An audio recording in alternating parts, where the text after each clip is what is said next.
off. Oh, we all ready? You all ready?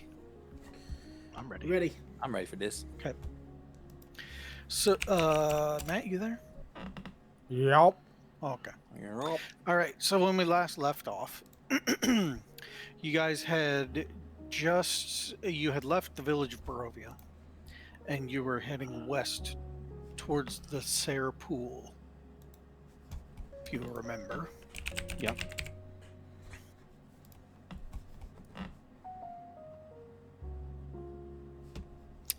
You crossed over the river out of Barovia, and you are escorting Irina Kolyana towards Valaki.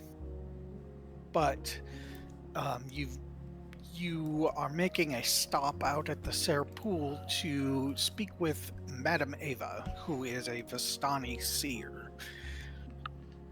Yes. fortune teller lady. Okay, you arrive as it's getting dark out. You've traveled all day, and you arrive as it's getting dark out. So dark.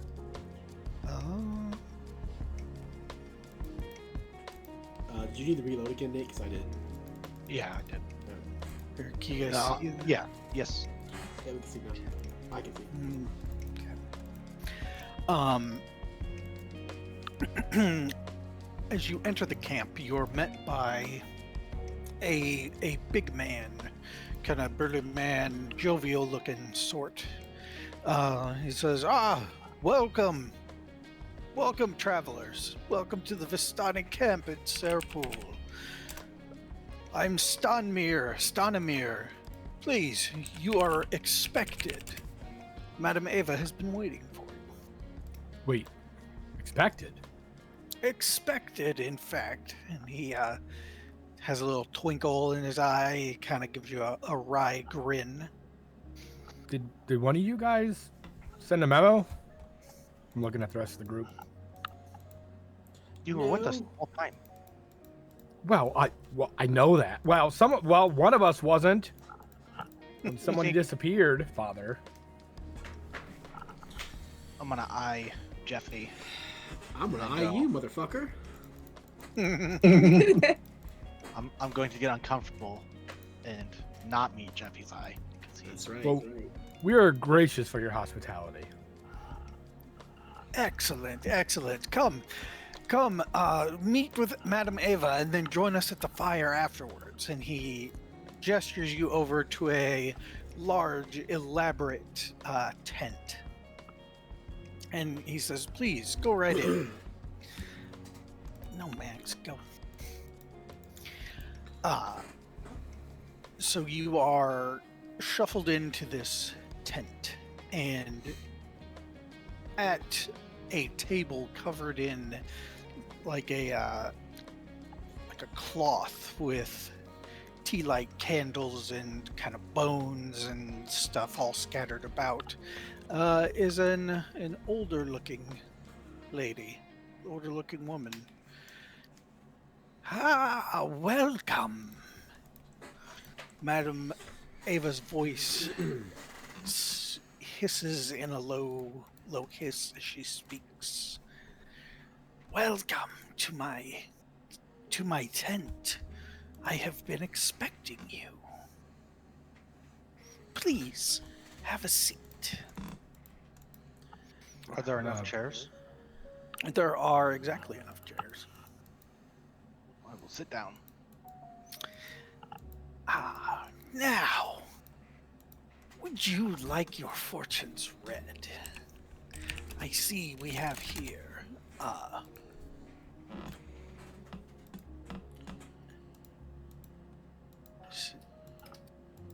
moving you over here.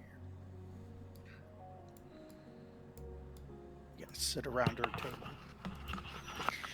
Says, Benedictus, how are you feeling today? Fine. Good. I'm glad you're feeling okay. No headaches? No drowsiness? No. Okay, very good. And Sid, I see that you have come across a pet. Yes. Or my dog, Lancelot. Mm-hmm. And how is he doing? He's doing good. He had a rough little bit the other day, but he seems to be doing okay.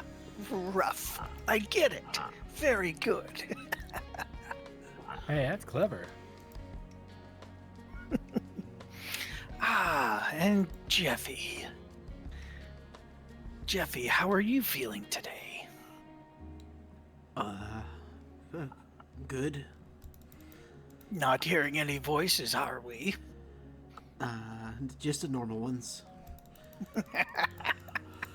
Excellent. Excellent. And Boris. I apologize. My accommodations are not as extravagant as I'm sure you're used to. However, we'll do what we can. Your hospitality makes up for any kind of lack of fine permanent establishments. This place is quite beautiful. Well, I thank you. Now, you've come to me to have your fortunes read, is that correct? If you say so. I mean, I feel like you know better than we do. Well, that is wasn't what our primary goal. that's what most people come to me for. What was your primary goal then, Benedictus? Well, so we had a couple. Was primary is to have someplace safe to sleep tonight as we're taking what's her face to the other place. Heading to Valaki, are you? Yes. Yep. Mm. That was Well, the you shall primary. have a place to rest tonight. Thank you. Much appreciated. Mm. And then after that, we were looking for, what was it? Well, looking for supplies, and then also, we heard you guys were traders, so we figured it'd be better than that swindler at the last town. And then we're also looking for the guy who lured us here, because he had a wagon that looked, he was a trader in a wagon, and that's kind of your guys' thing. So we were gonna see if we could figure out if he did that intentionally, or if he's here, or I see. how to leave. So how are you going to go about this? Well, I'm talking to you. Figured Okay. you would know more than. Well, Nope. what are your questions then? Do you know who that guy is? Like, is he I one of don't the know what guy you're talking about. No. The guy who gave me this letter, and then I'll give her the first fake letter. I've never seen writing like this before, I'm afraid. Okay, how about this letter? I'm afraid I've never seen that before either. I don't remember what the stupid Joker's name was. He had the dog. It was the dog's master. I got a question for you. Aragol is the one we Aragol. got Lancelot from. Yeah, Aragol. Erigal. No, he is not in this camp. Is he one of yours? He is a Vistani, yes. So, how did he get out of here to lure us back in? Well, he probably left. Right, we've heard from the other villagers that you can't leave because you get strangled by the mist. Oh, you can't leave. No, that is true. So, Vistani can leave. Well, he did, apparently, correct? I suppose. You Well, have seems like you've answered your own question then. Why can he leave? Perhaps you should ask him. Not very helpful. How do you know our names? I know a great many things. Except for how that guy can leave.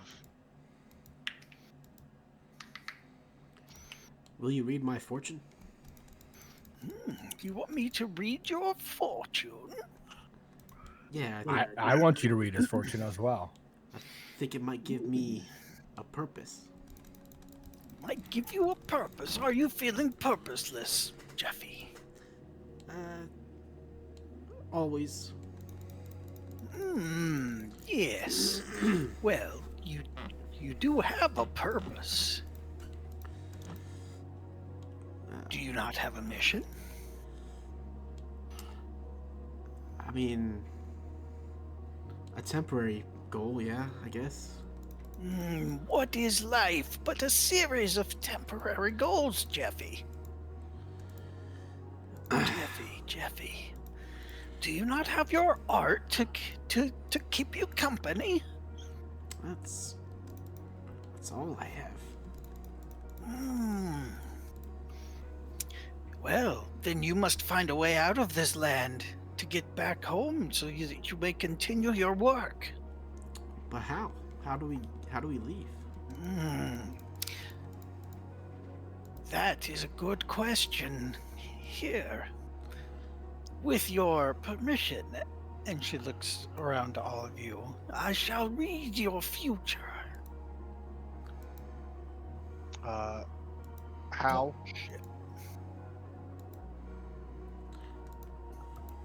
You know, I've seen weirder things. I'm in. I Well, accept. How are you I'm going also- to tell our future? I will tell your future with these. And she brings out a worn deck of cards. Are they worth These 25 gold? Oh, these are worth more than that. Could I borrow them for a quick second? No. How about some of these bones? Are they worth 25 gold? And can I borrow those? No, I- I'm afraid not. I have a bone you can borrow. It's Benedict not is. worthless. Oh. Stop trying to get me to touch your bone. So who are you consulting when you're telling our futures? And what information are you passing on to what entity? Do you want your fortunes read or not? Not if it's gonna put a curse on us. Well, there is always that chance, is there not? No. Not if you're not asking a demon. Or a devil. I am willing to read your fortune for you. If you let me borrow your cards, I could read it for you. I doubt that your readings would be very accurate. Is this like a group fortune, or can one of us just accept? No, this involves all of you. Okay, all right.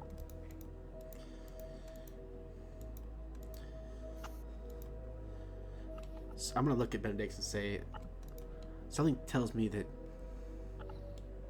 it feels right that we need to do this.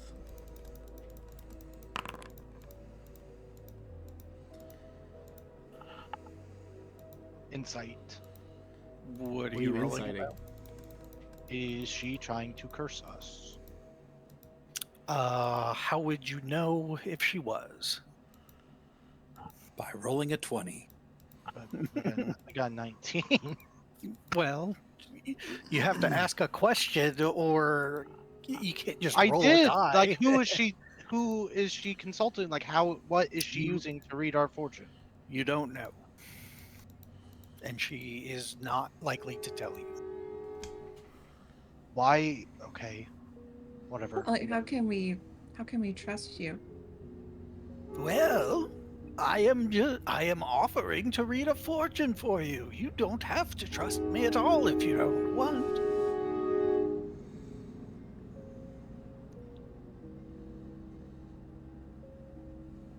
You are free to go if that's what you would like.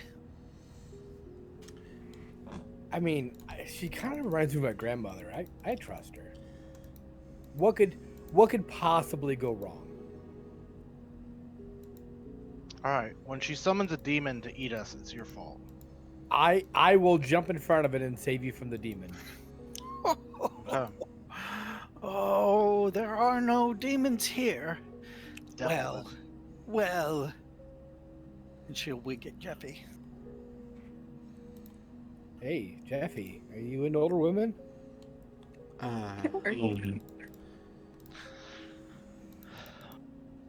No. Pretty sure Jeffy's into. She's not quite old enough yet. She's still breathing. Huh?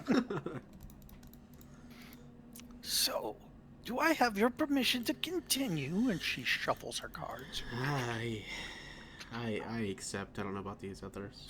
One of you should ask to cut the deck. I already accepted. Okay. Well, Benedictus, what shall it be? I don't like this.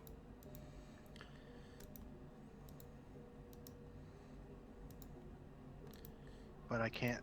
I don't know. I'll give Benedictus a hug to make him feel better. Ooh. It'll be okay. It most assuredly will not be. But Can you convince okay. us not to do this, Nate? No, and I don't know. How about that? You are free to you are free to go if you would like, Benedictus. Benedictus, go, after can this, you- I'll give you my pie. Ooh. Can you give me your pie? Appeal to his addiction. Yes, appeal to his addiction. Yeah, I had the pie. Remember the one that I got and I didn't eat my dream pie yet? I'll give you my dream pie after this. A little sprinkle of crack. And if you don't have it for any reason, you'll owe me one. Sure, why not? Okay. What a pious man of cloth.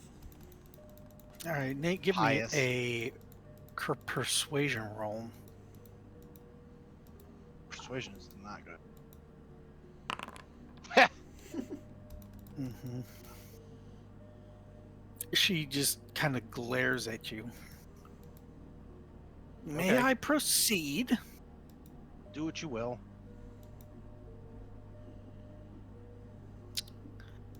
Good. Boss music starts playing. Are you able to see this scene? Nope. No. How about now? Now. Yes. Yar. Okay. I figured out how to do it without making your making you have to have tokens on the screen. Oh. That's I nice. mean, Gotta we're tell probably Brent that gonna need- sometime. We're probably gonna need tokens anyway. When the battle starts. Big ass candles. Oh, that's her table. Yeah, this is her table. Oh, okay. Okay. So she's doing the fortune reading. That was a rug. Yeah, so did I. And then you said they were big ass tables, big ass candles. Madame Ava's voice is low as she speaks, and her silhouette dances in the flickering candlelight. Oh, can I do one thing? Sorry. Go ahead. I cast resistance on myself.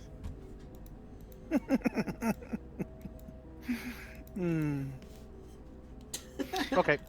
She tilts her head back, and for a moment, she just tilts her head back and is silent. Then her eyes flash wide open, and they've gone sort of a milky, cloudy color. A shadow is approaching. A lone servant of darkness. They seek knowledge of your future. Secrets I am sworn never to reveal but to any but their keepers. Do not look, child, nor rush to greet them. If they learn the import of what we have discussed, all may be lost.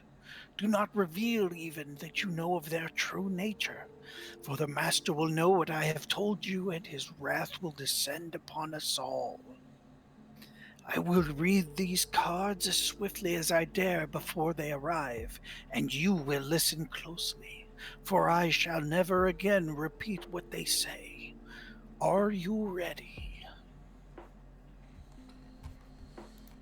Ready. Her her old hands work deftly. The ancient seer removes 14 cards from the top of the deck, setting them aside. The remaining cards she shuffles nimbly twice, 3 times, 4 times. Madame Eva sets both decks on the surface of the velvet table.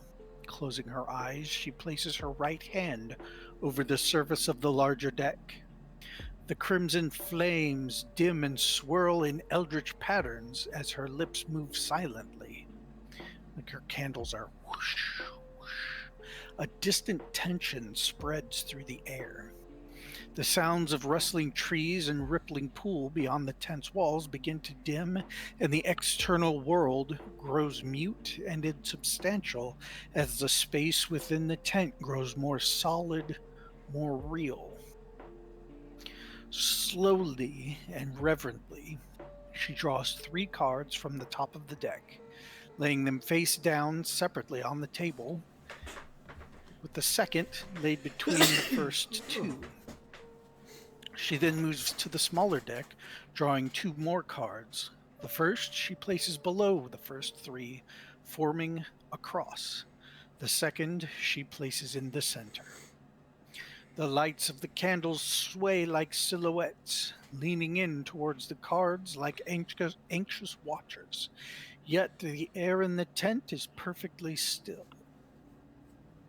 No light intrudes through the seams of the tent's walls, and no voice rings out in the silence. Shadows mist and swirl at the boundaries of the tent where the darkest and deepest of night dwells. But here at its center, the light yet reigns. The crone then moves her wrinkled hand to the leftmost card, the first. She closes her eyes, tilts her head, and as if listening to unspoken words, the arcane lights swirl and shift, their colors changing to a dark, piercing blue.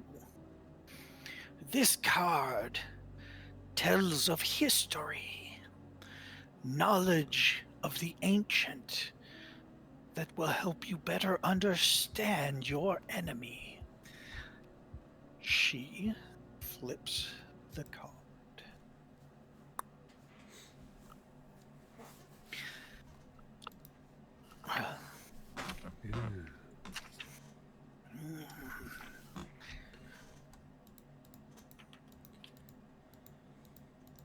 Question, Emery.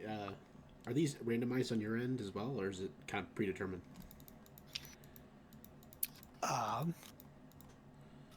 I'll talk to you about that later. Okay.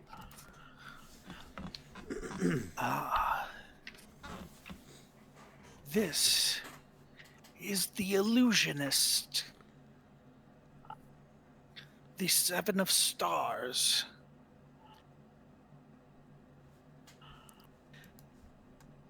A man is not what he seems. He comes here in a carnival wagon. Therein lies what you seek.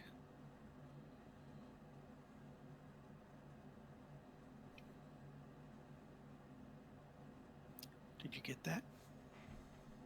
Yeah, the jerk that brought us here has the way to get out. I have it written down. I got recorded, Emery. We're good. Oh. She moves her hand on to the second card, this one at the top of the cross. She closes her eyes and listens once more. The candlelight flares, its color bursting into a fierce, cheery yellow. This card tells of a powerful force for good and protection, a holy symbol of great hope. She flips the card.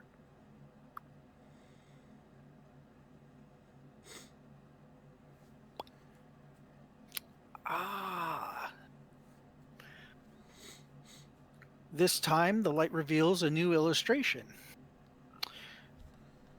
An armored warrior clutching a cracked iron sword and a leather-bound wooden shield, his face obscured by a heavy iron helmet. The Five of Swords, the Myrmidon.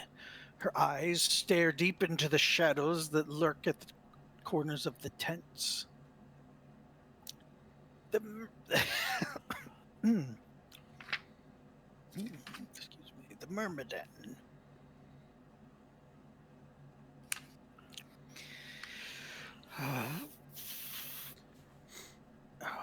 Rank 3. Hmm? Nothing. Camelot joke. Look for a den of wolves in the hills, overlooking a mountain lake. The treasure belongs to Mother Night.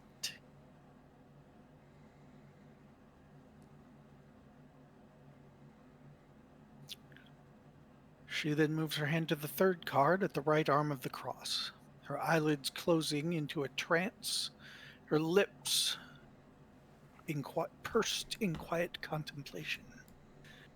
The candlelight vanishes for a heartbeat and then returns in a nova of fierce burning white, so pure and strong that it hurts to look at, burns even to see.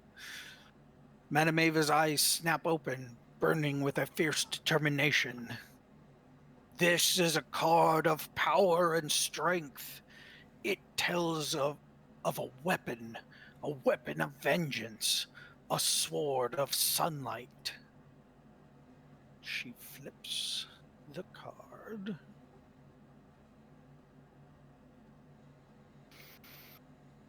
This is the Conjurer. I see a dead village, drowned by a river, ruled by one who has brought great evil into the world.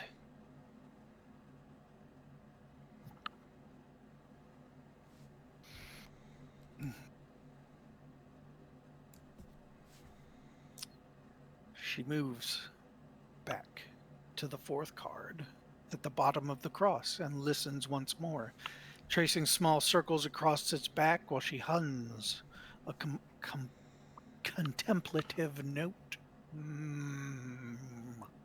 The magic flames leap and dance upon their wicks, now casting swirling violet embers into the air as the walls of the tent gleam with the shimmer of twilight. This card sheds light on one who will help you greatly in the battle of darkness. She flips the card. This time, the illustration revealed is a quiet graveyard. Ooh. Ooh, come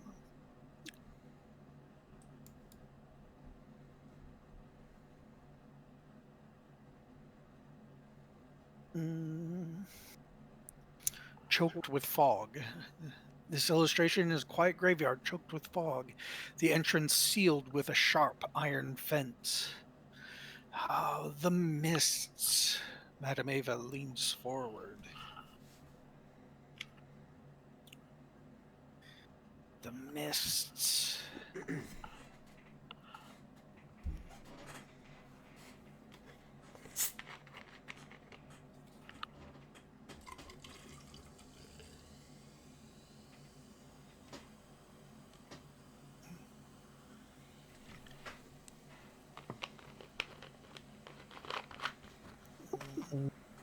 So we have Illusionist, the No, memory.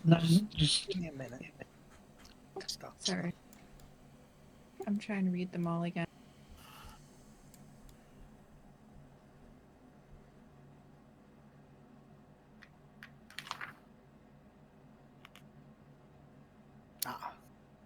This.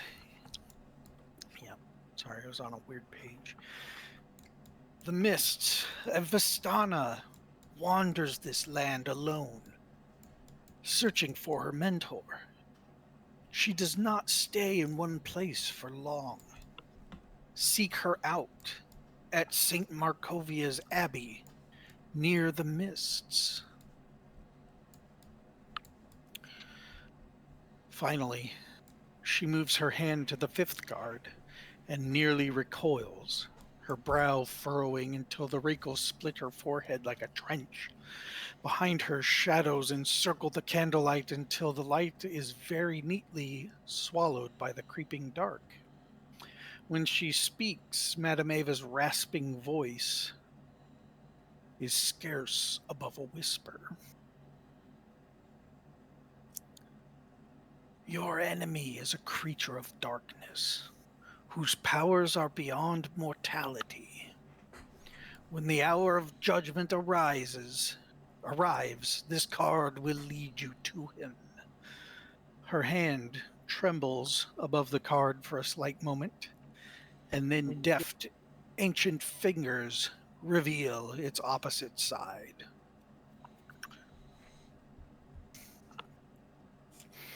The Hangman. I see a dark figure on a balcony, looking down upon this tortured land with a twisted smile.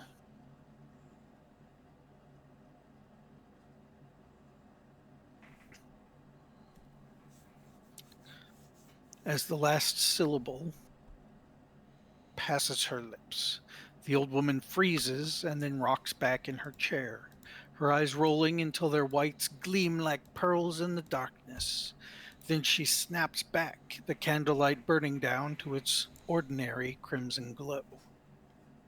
The sound of the outside world returns, the voice of the Vistani crackling a bonfire, the whispering of the wind, and the lapping of waves against the shore of the pool. Light, gray, and insubstantial, the flitters in once more through canvas of the walls of the tent, and you feel yourselves breathe for the first time since the reading began. Beyond the tent's walls, you think you hear the sound of footsteps approaching.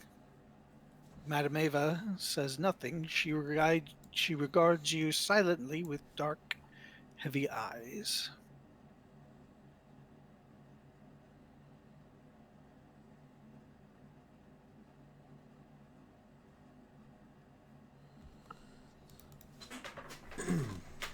That's it. What does all this shit mean?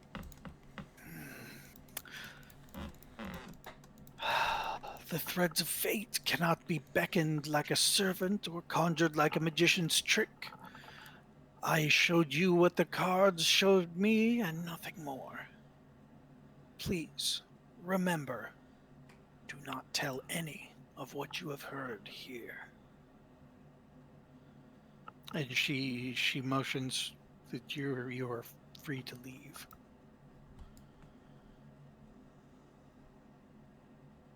Okay. Do you have any extra cards or bones or dice?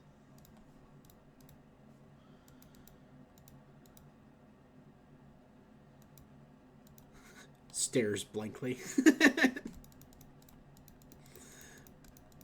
rude. Upon exiting Madame Ava's tent, there's a couple other Vistani outside the tent. There's a woman and a man. They introduce themselves as Eliza and Arturi. Stanmere joins the group a few moments later.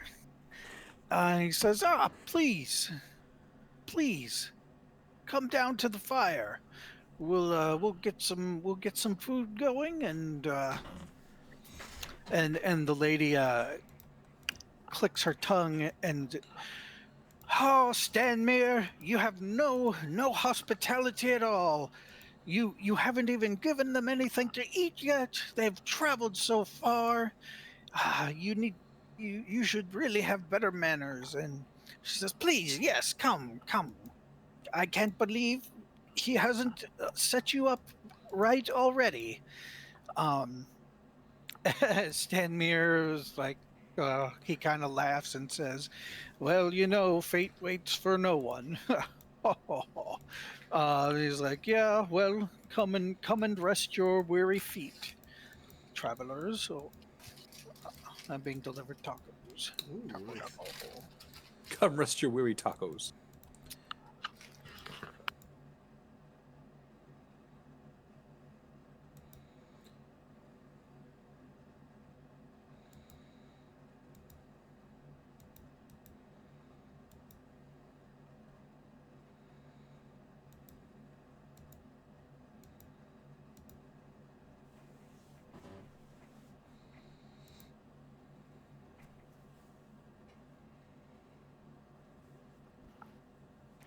Okay. Uh, so they kind of motion for you to come on with us. Okay. And our Arturi kind of hesitates. He's like, can I come with you guys? Uh, This is your house. yeah, sure. It's not. Oh yeah, yeah. It's been he is not dressed as colorfully as the others. He looks like he's been traveling a lot more than these other people. Okay. So, oh yeah, it's been some time since I've shared a Vistani fire. Uh, I apologize for imposing, but you know, it's it has been a while, and it seems like a Didn't- Where are you good from? opportunity.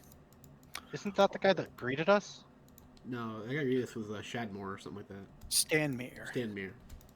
Oh, Yep. so this is just a random dude that was standing outside the Rando tent. dude, yeah. Yeah, him and Eliza came up Was from Eliza, whatever? Hobo? Vistani. Yeah. Yeah. Yes. Yes. Okay. Yeah, sure. Hmm. So, you head down to the fire. Arturi, he's, kind of a soft-spoken man. He's, you know, not really super talkative or anything. He just is kind of enjoying the company. Eliza, you guys get down into the fire and there's some food going, some like stew on a tripod thing and some skewers and whatnot. And Eliza is, oh, you got to have some of this, you got to have some of that, kind of Hmm. giving you all the different the In the this mom shit.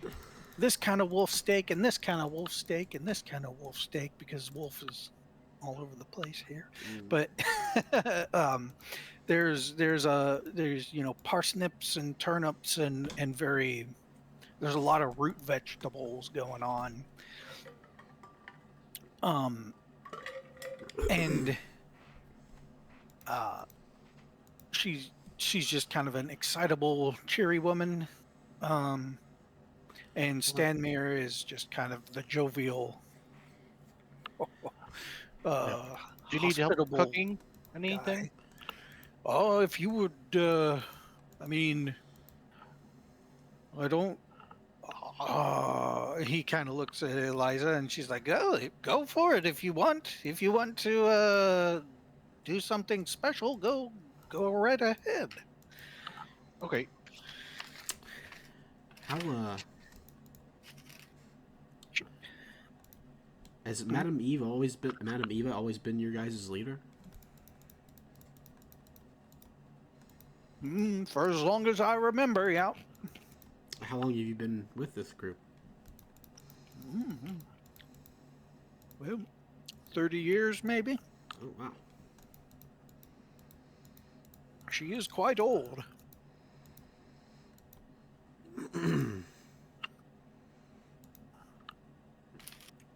Can I ask Artie?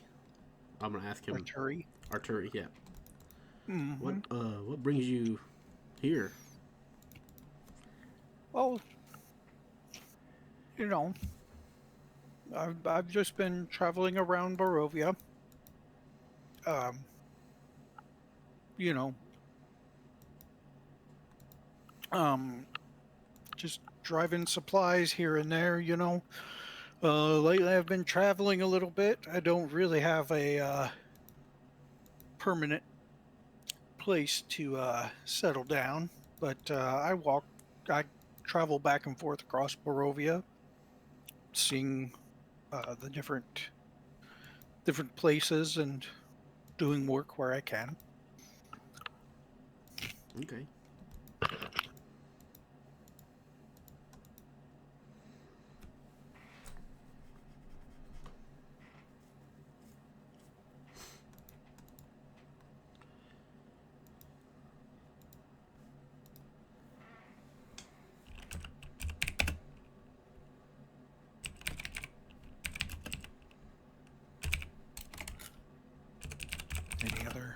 questions?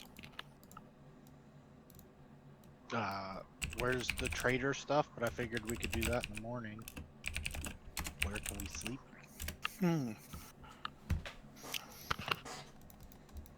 Well, yes, we'll set you some cots in a tent over there. Eliza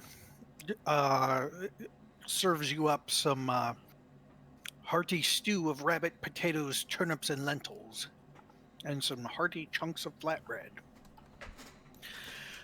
As you guys are enjoying the meal, Eliza, so where are you guys headed? And Irina has joined you at this point. Okay. Says, oh, so where are you guys headed? The town up yonder? Barovia? Nope, the other way. Oh, Valaki. Yep. Oh, why are you headed that way?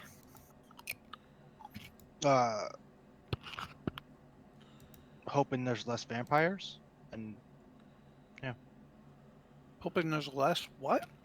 vampires. Well, I really only know of the one, so I Undead think then. you're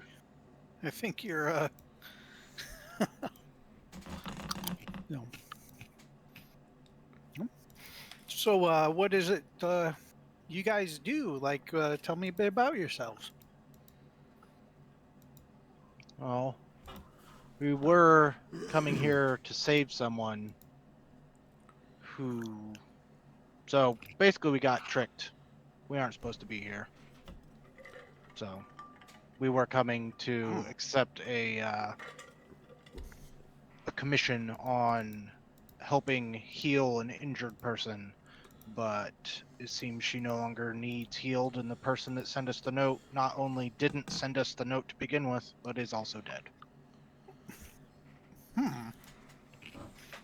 That was very confusing. Yep. I will admit. And so now you find yourself in our fair land with nothing to do. Except figure out how to leave, Mm-hmm. and preferably not die trying. Well, so what was it that you did outside of Barovia? I'm a priest. A priest. I see. Did you roll your cooking? Oh, I wasn't gonna bother because we're not really hurt, so it don't matter. But I can roll cooking to see if it doesn't suck. Yeah, see if you add some delicious spices. No, I just No, you made it worse. Well- Thanks, Dick. No, didn't make it worse. 10 Didn't make it worse. perfectly average. Yeah. It's like, oh, you're pretty decent cook. Yeah, that's not my best work. but Mediocre. yes. I find it is good to be a good cook, because then you can attract good companions, because food does wonders. That it does. That it does. What about you, fancy man, with your fancy clothes and top hat?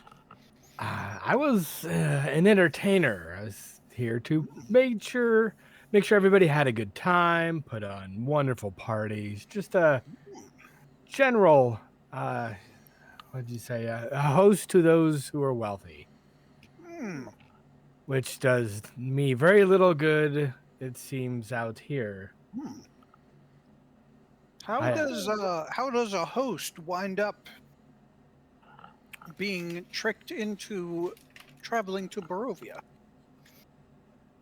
That is a fantastic question. I had hoped to make a spot a coin. I was running a bit low, and the offer seemed to be too good to refuse.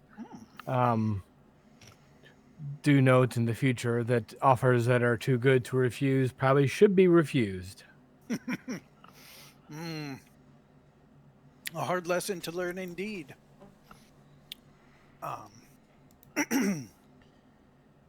Stanmere kind of interjects. Oh,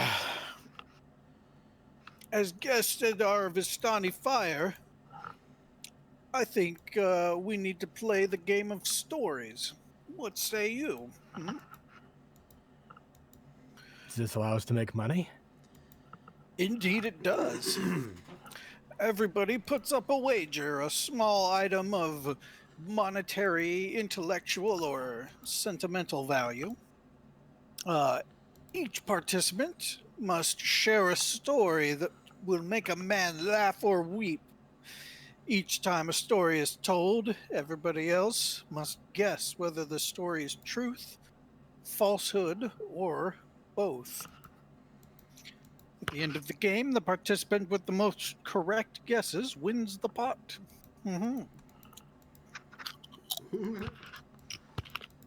This seems like a very complicated game. How does one verify whether the stories are true or not? Well, we accept the word of the storyteller. Zone of truth. Yeah, I can do one better, but not to ruin the enjoyment of the game. I can wait until after and It's have everyone. unsportsmanlike, Nate. Yes, I can have everyone stand inside the zone and say whether or not their story was true or not, so we know there's no buffoonery. Oh, that takes the fun out of the whole game. We need to know.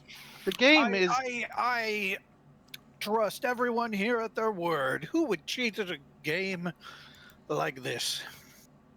I don't know. This feels someone a who little wants money. suspicious. Is there a way we can watch other people so we get a better idea of the game? I mean, it's just a storytelling game, but if you don't want to participate, you don't have to. Who's get? Do we have to share stories as well? Yes, of course. Everybody who participates must share a story.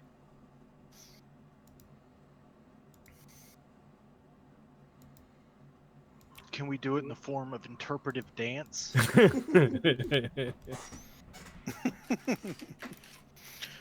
Well, Irina says, I would love to play a game. Vistani?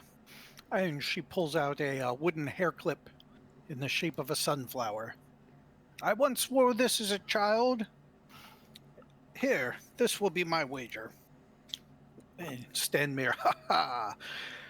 Very good. And he pulls out a worn deck of Taroka cards. Are they worth 25 gold?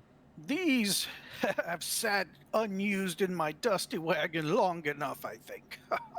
I think my wife would like it if they were out into the world again. And he puts them down. Eliza pulls out a collapsible brass spyglass with a small maneuverable mirror. Useful for seeing around corners, this is. And she puts that down. And Arturi, I have a short manuscript on werewolves, authored by none other than Rudolf von Richten himself. He puts that in. Oh, the famous vampire hunter? Indeed, indeed. Anybody? Yeah. Sid has like a really, really overly used deck of playing cards that are just completely soaked in alcohol at some point in time. Like all the corners are torn up. I'm gonna throw these into the pot. Are These you cards. willing Yeah. to wager it?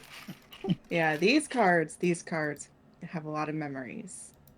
Well, A lot of bad nights, a lot of Don't- mistakes. Don't wager anything you're not prepared to lose. I mean, everyone else has wagered something significant, unless you're saying this game is rigged somehow. I just don't want you to be upset if I take your stuff.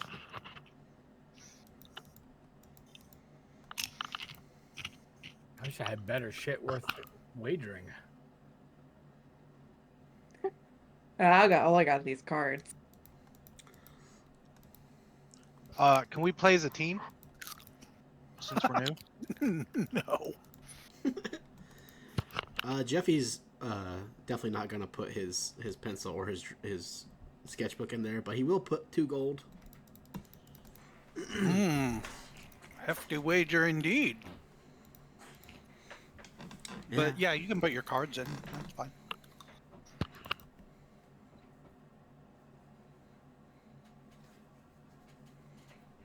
And Boris?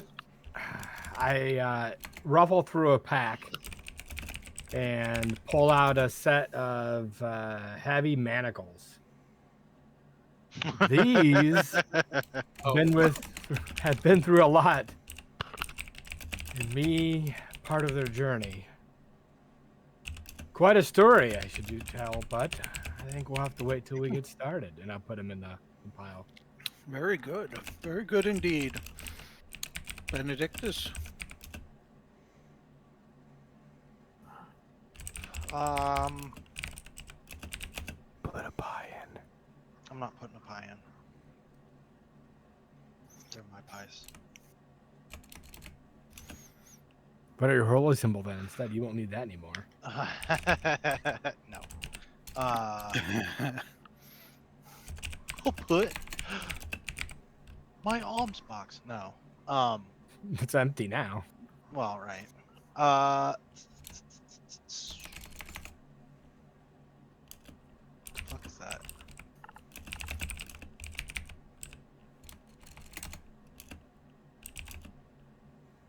I put that in. You put like oils and stuff in it, Yeah, and you the- wave it around. and stuff. wave it around to make smoke. Oh, one of those things. Yeah. Oh, Yeah. There you go. That sounds right. Yeah, I'll put in. Actually, I'm gonna look around how many candles. So I saw Madam What's Her Face had some candles. Are candles rare? No. Just regular old candles. Yeah. I'll put in 3 candles. Okay. You put in 3 candles. Candles. Oh, and your sensor? Not and my sensor, just candles. Oh, so you just put in candles that have no real meaning to you. Yes. Stanmere just kind of... I use them for things. What can be more important than being able to see? Especially when the night is dark. He rolls his eyes at you. Full of terrors. I'm pretty sure it's a bullshit game, so...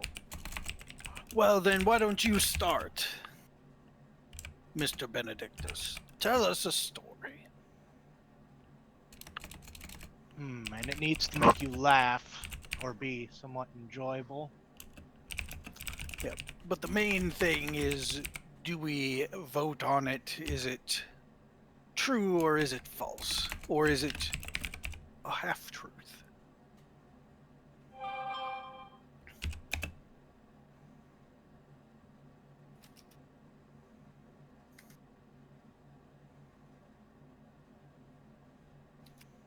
I got no stories. What? I don't have any stories. I don't. Nope, I forfeit. All right, then. Thanks for the candles. Yeah, I don't.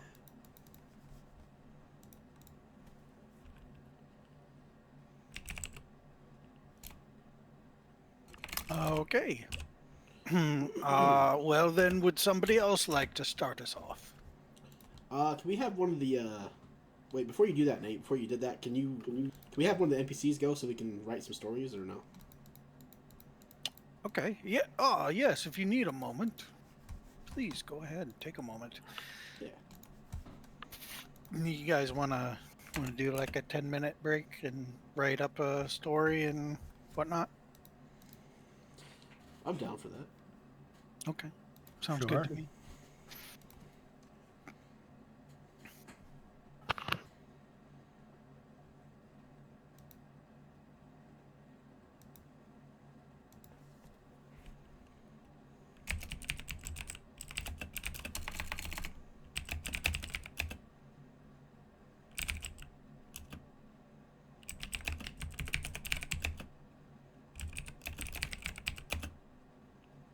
You don't have to play if you don't want to, Nate.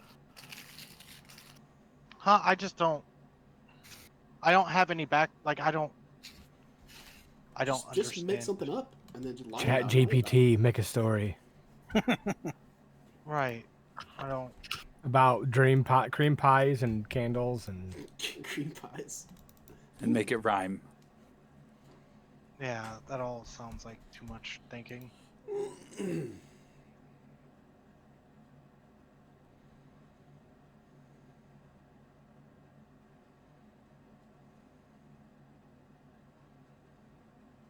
There once was a man from Nantucket. Had a dick so long he could suck it. Well, I was trying to think of whatever that stupid fucking story is that goes on for fucking ever and ever, and then the punchline is fucking retarded, but I can't remember it. A moth went in to see a psychologist. Go through the whole thing about how traumatized he was and describe all that, and then eventually say the psychologist will say, "You don't only treat people. Why did you come in?" Say, "Because the light was on." Yeah, no, it was some stupid ass joke that Emery told all the time. Herman the German. Yep, that was it. Herman the German. I don't even remember the punchline, but it was fucking stupid. He was used to hardships. Yep, that was it.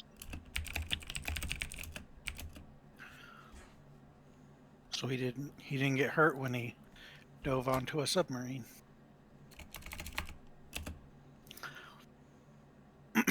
Or you can do the one where there's no punchline. Yep. you just stop right in the middle of it because you just forgot the rest of the story. No, it's about a guy who gets into a lot of lines, and then he gets Like Coke lines? well, kind of, but like he just gets into lines for everything, trying to go to prom. But then he goes to get his date some punch, and there's no punchline. Aww. Oh. Yep. Yeah, because I'm pretty sure I listened to you tell one of those jokes for like an hour. Mhm.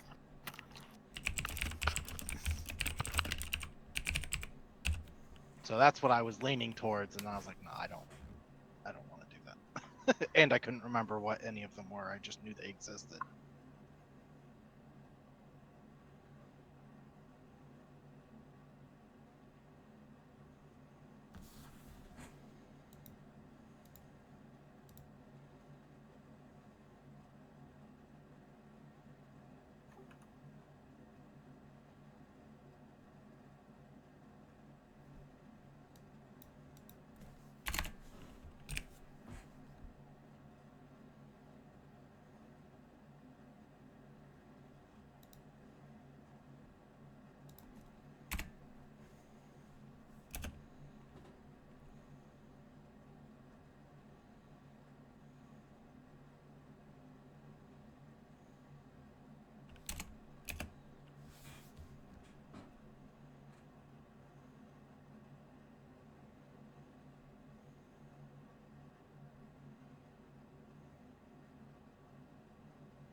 So are we level 4 now?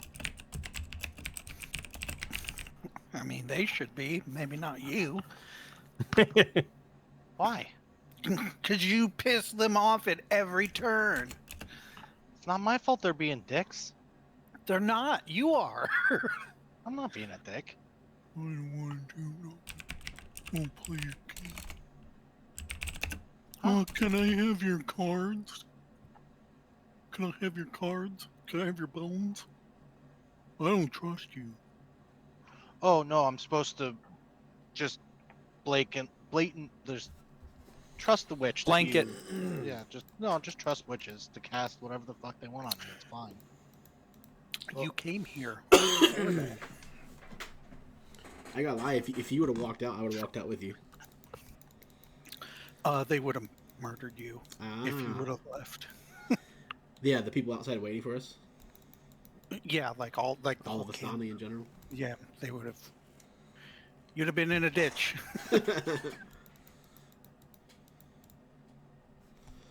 Yeah, I didn't care about getting my fortune read. I just wanted to get out of this place.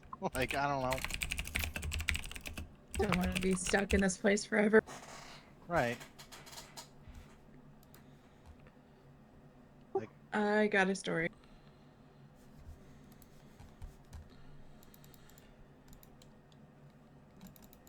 Mine's short. Or I could just tell them the story that the lady just told us. Doesn't Pretty have to good, All man. me murdered.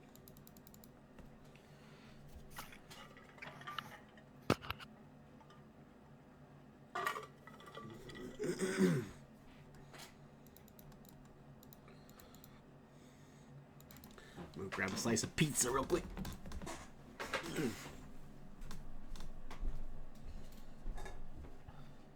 Yeah, I'm gonna finish my burrito while we're doing this.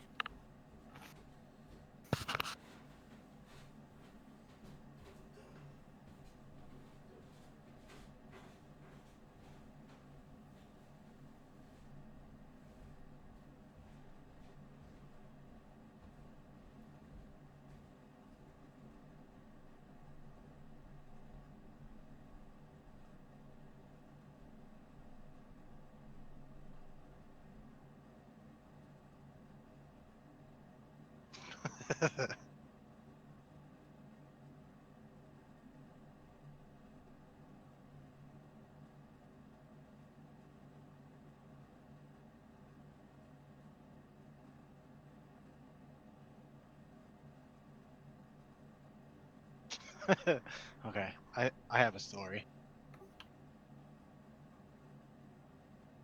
Well, I think it's funny. They probably won't, but whatever.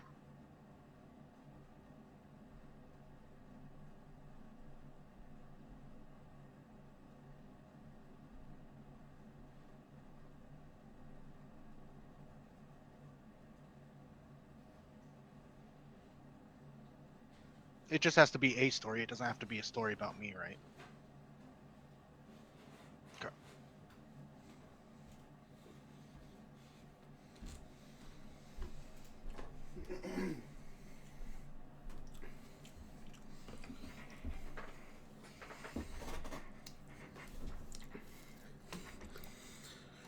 I'm New Yorking over here.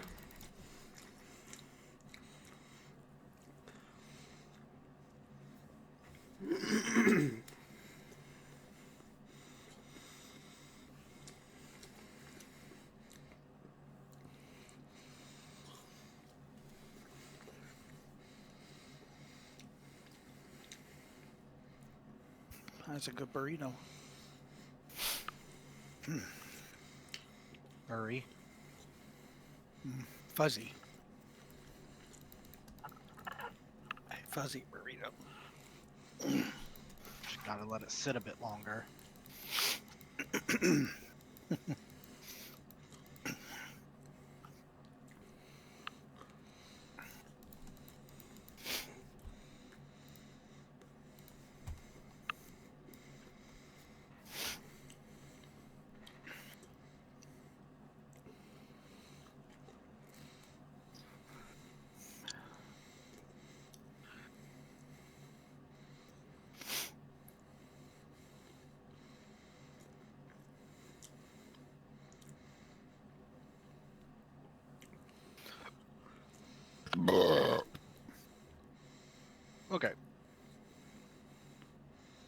Okay. Do you want me to start telling my story? Oh, once everybody's back. I'm back. Oh, welcome. Oh, Ryan was grabbing pizza. Mm-hmm.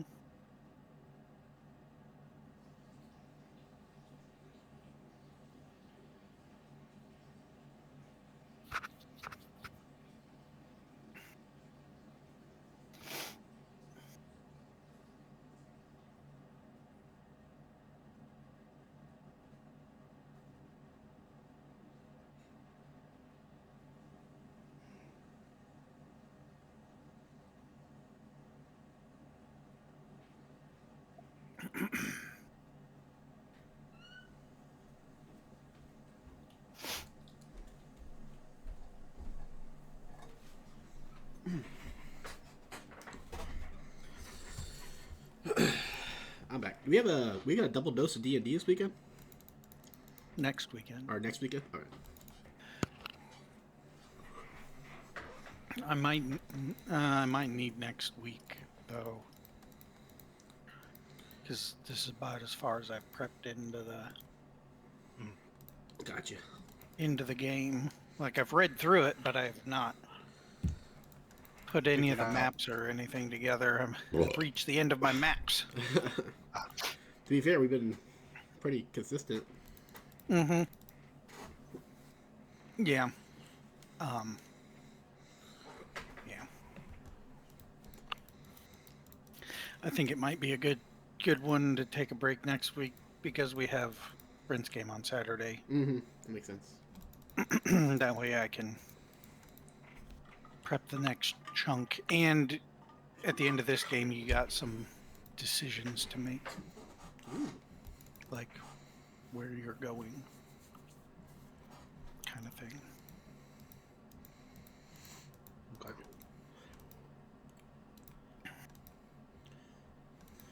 Okay, are we ready? Because we don't want to wait too long. Because I'm ready. I'm waiting for you. I said I was ready a while back ago. Okay. We should all do it. We should all tell our story at the exact same time. Yes. Yes. All 3, right. 2, 1, go. Nate, you can go first. Okay. Apologies for the delay. I had to compose my thoughts. No, think nothing of it. Okay, so this is a story not about me, but I am a fairly well-learned man, and I've read many stories in my time. So this is one that I think will enthrall you. So, there was once this band of adventurers who were going out for their society to defeat the evils of the world. And they received notice that there were slaves being held in a fortress underneath the sands of a desert.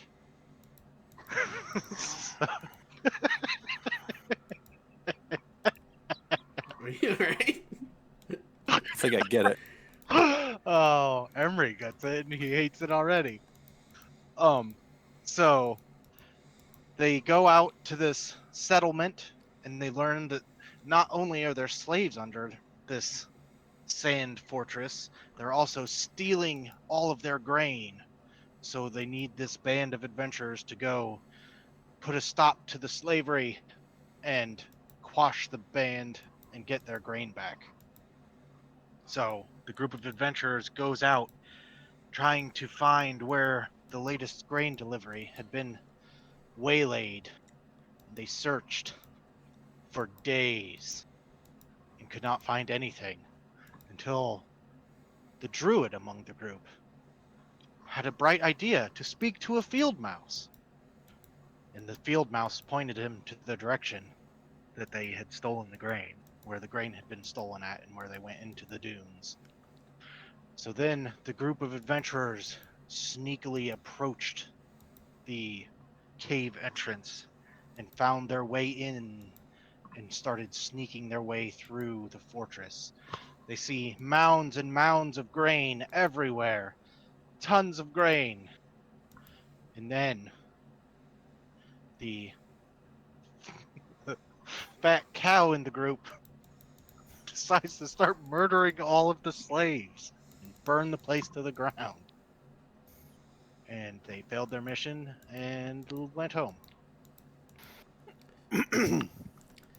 Sounds true. I am very confused by this story, Stanmere says. Are you saying that the adventurers killed the very people that they were sent to liberate? Yes, indeed they did. In fact, they stood there while, after they lit the grain silos on fire, they stood between the enslaved peoples and murdered them as they were trying to escape. Now, this Uh, were and they Eliza, evil? Was this Yeah. were these people evil that were trying to help? No, just They were- really dumb. They were good people. Yes.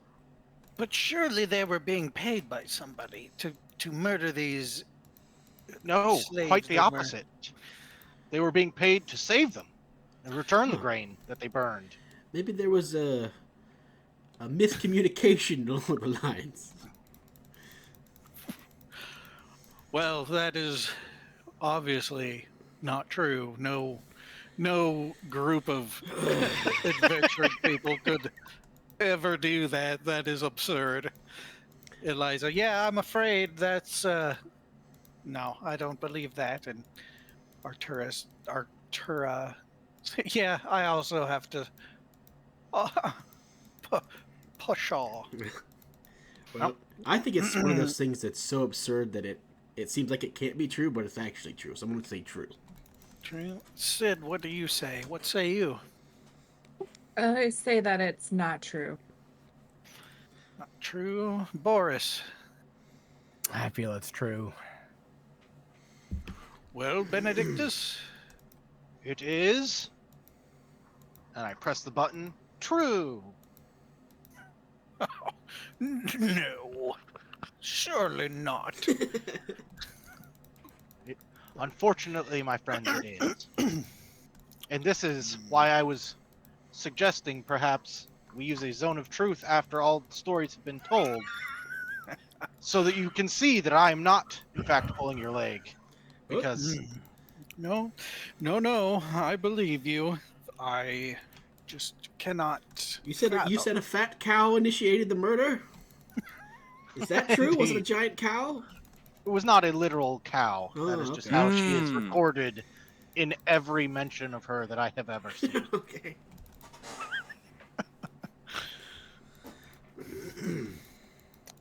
Wow. So Stanmere, he gets up. He says, "I'll go next. I have a tale for you."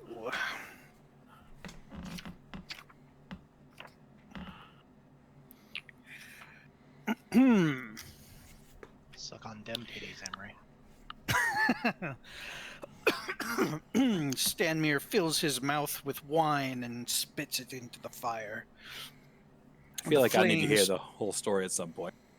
The flames turn from orange to green as they dance and sway. A dark shape appears within the bonfire's core. You want to do an Arcana check, Nate? Yes, I do. Also, perhaps Is this dude spell casting right now, bruh? Bro, Bruh? 11. Mm, he's using some kind of illusion magic on the fire to make it. He's doing a cool scenery. Well, I'm not going to ruin any of his theatrics. We come from an ancient land whose name is long forgotten, a land of kings. Our enemies forced us from our homes, and now we wander lost roads. The dark shape in the fire takes the form of a man being knocked from his horse, a spear piercing him in the side. Stanmar continues. One night, a wounded soldier staggered into our camp and collapsed. We nursed his terrible injury and quenched his thirst with wine. He survived. When we asked him who he was, he wouldn't say. All he wanted to do was to return home but we were deep within the land of his enemies. We took him as one of our own and followed him back toward his homeland. His enemies hunted him. They said he was a prince, yet we didn't give him up, even when assassins fell upon us like wolves. Deep in the bonfire, you see the dark figure standing with sword drawn, fighting off a host of shadowy shapes. This man of royal blood fought to protect us, as we protected him. We bore him to safety and home, and he thanked us, saying, I owe you my life. Stay as long as you wish. Leave when you choose, and know that you will be forever safe here. The figure dancing in the fire vanquishes its final foe, then disperses into a cloud of smoke and embers.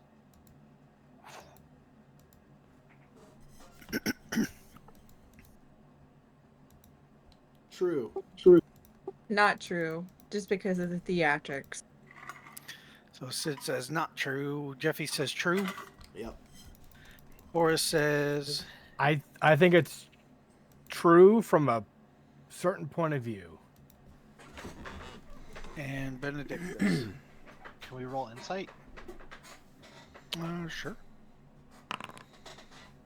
Oh shit. He appears to be being very theatrical. I'm gonna say I was false. saying, Nate, you trying to fucking cheat right now? That's the whole Son point. Son of Of a bitch. course, I'm gonna try and use my stats. I got stats in it. So you say False. Eliza votes true, and Arturi votes half true. I thought that was a thing.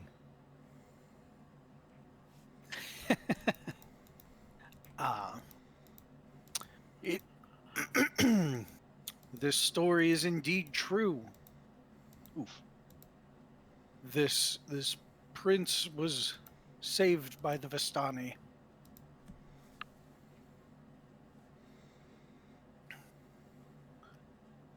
I wonder if we're on the prince's land right now.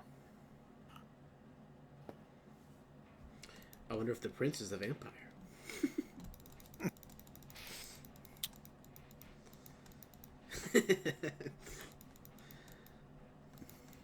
Who next? Well,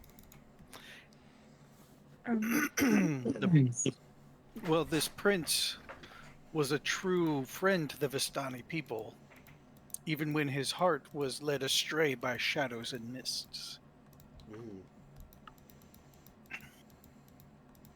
Okay, somebody else want to go? I can go next. Okay. 1 second here. Because my push to talk is tilde, so I can't see my note. Without tilde. Yeah, so I'm gonna 1 say that's a second. true story. Oh. Yeah, okay. Great. In a quaint village nestled between towering oaks and murmuring streams lived two twin siblings, Sid and Ethan, who shared a talent for archery. So now you guys know she is a twin. From If the she age of tells the 6. truth. You don't know if this story's true or not. I know. From the age of 6, they'd shoot arrows into the sky, each other trying to outdo the other. Sid, with her bright eyes and nimble fingers, was naturally gifted as an archer. Her arrows sang as they pierced the air, hitting targets with unmatched precision. Ethan, her slightly elder brother of only a minute, was skilled too, but his ambition sometimes overshadowed his fairness. One crisp afternoon, the fighter lodge announced an archery contest. Excitement was buzzed throughout the air as the archers gathered with the villagers to witness and participate in the spectacle. Sid's heart danced with anticipation, yearning to prove her ability to the skilled fighters in the village. Ethan, however, was just interested in just proving his own self-worth to himself. He's pretty self-centered. Participants lined up, bows in hand, each with determination etched on their face. Sid stood tall, her bow steady, her gaze fixed, ahead on the target. Ethan beside her, worse, a smirk that couldn't escape her noticing. Yeah, I definitely noticed. It was really, really, really annoying. Round after round passed. Sid's arrows found their mark effortlessly. Cheers erupted from the crowd as they all cheered for her. In the final round, Sid and Ethan faced off. A distant silhouette against the sun, Sid drew her bow, her focus unyielding, and as she released an arrow, a gust of wind swept, nudging her shot astray. She stood there as she watched her arrow miss the bullseye by only a hair's distance. Ethan, seizing the opportunity, took his shot. His arrow, however, soared through the air, striking the target dead center. Cheers erupted. Sid caught a glimpse of Ethan's bow, a small contraption attached discreetly to the string, ensuring that his shots were unaffected by the wind. Ethan shrugged off after Sid accused him with a smirk, claiming it was all fair in competition, but she knew better. She walked away. Her spirit was bruised, but her ego is still, Sid's ego. Was it true? Hmm. Stanmere. Well, you go. You guys go. Go ahead, Jeffy. Uh. Hmm. I want to say it's a half truth, and it was actually the reverse. What happened? You did that to your brother. Ooh. Boris. Yeah, I'm also feeling a half truth there. Benedictus. Insight. I'm gonna say it's true. Stanmere says, "Yes, I do believe that is something that I would have done in that position, so I will say true." Eliza disagrees and says, "No, that can't be true. That's false." And Arturi says, "I believe that is a half truth." So, Sid, which is it? I pull a small contraption out of my pocket. Oh, this thing I just carried around with me all the time. I fucking knew it. So, was it true or a half truth? It was a half truth. Definitely, Sid's brother was a lot better than her. Oh, Did I guess it perfectly, Bethany? What's that? I said, did I guess it perfectly? That you did it to Yeah, your it, brother? it was that. Yeah, she definitely one upped her brother all the time, Nice. and would cheat just would cheat just to prove a point that she was, in fact, better than he was. nice. Stanmere claps. Who would have thought the sister would have been the underhanded, wily one? Very tricky. I need to watch out for you. And he smiles. Eliza will go.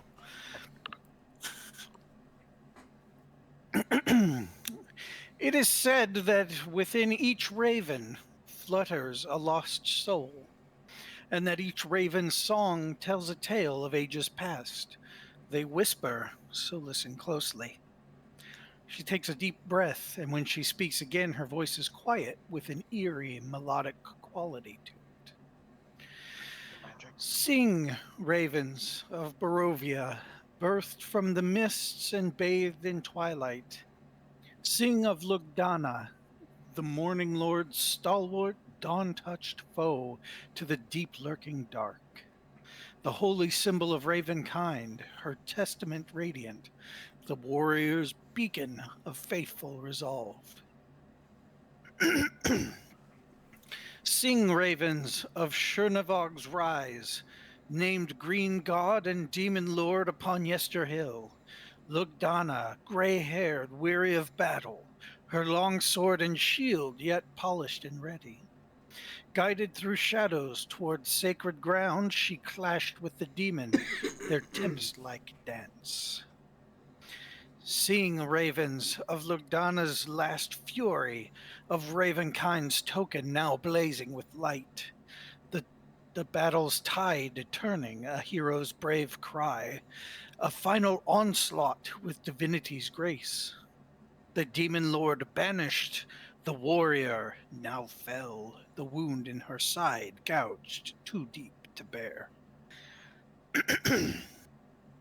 Seeing ravens of light's final moments, a shadow descending from radiance on high. Sing of the angel, black feathered and beaked, the morning lord's angel reclaiming its gift, the symbol retaken in the raven's claws held.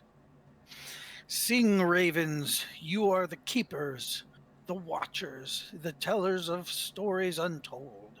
Sing, ravens, of Lugdana's memory, the shadows that lurk, and the heroes to come.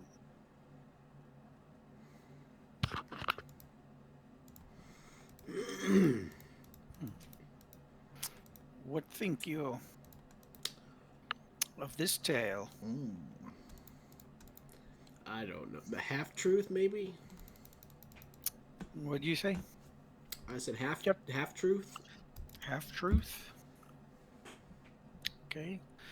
Benedictus, what think you? False. Okay. Sid. False. False. Boris. I'm going true. True. Stanmere votes true, and Arturi votes false. Lugdana was indeed a paladin of the Morning Lord, who bore the legendary symbol, holy symbol of Ravenkind.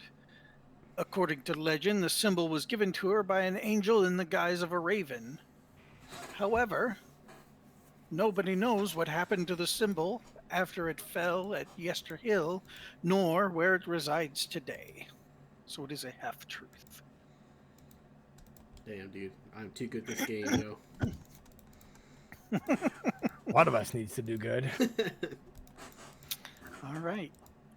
Who would like to go next? We got 2 more, right? Matt and Jeffy. Did Arter already went? No, he'll go after one of you. Oh, okay. So go ahead, Jeffy. Okay.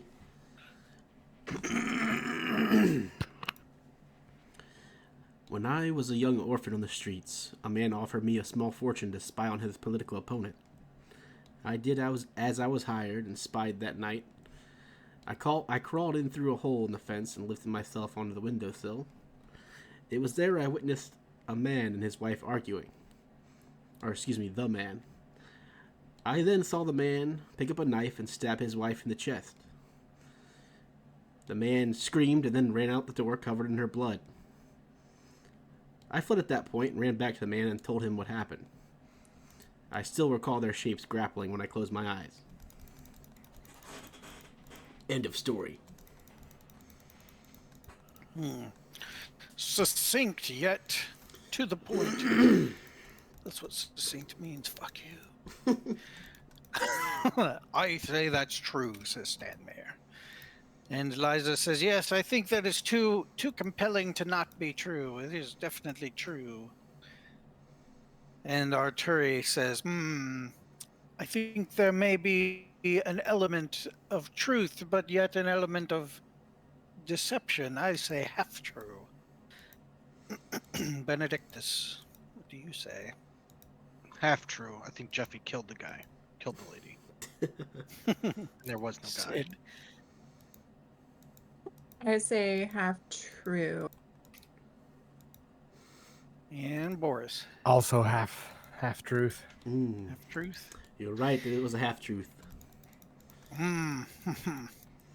What was half about it? Well, I knew the people because they were my parents. Oh. Oh. Oh! Sudden sad turn. A sad tale indeed.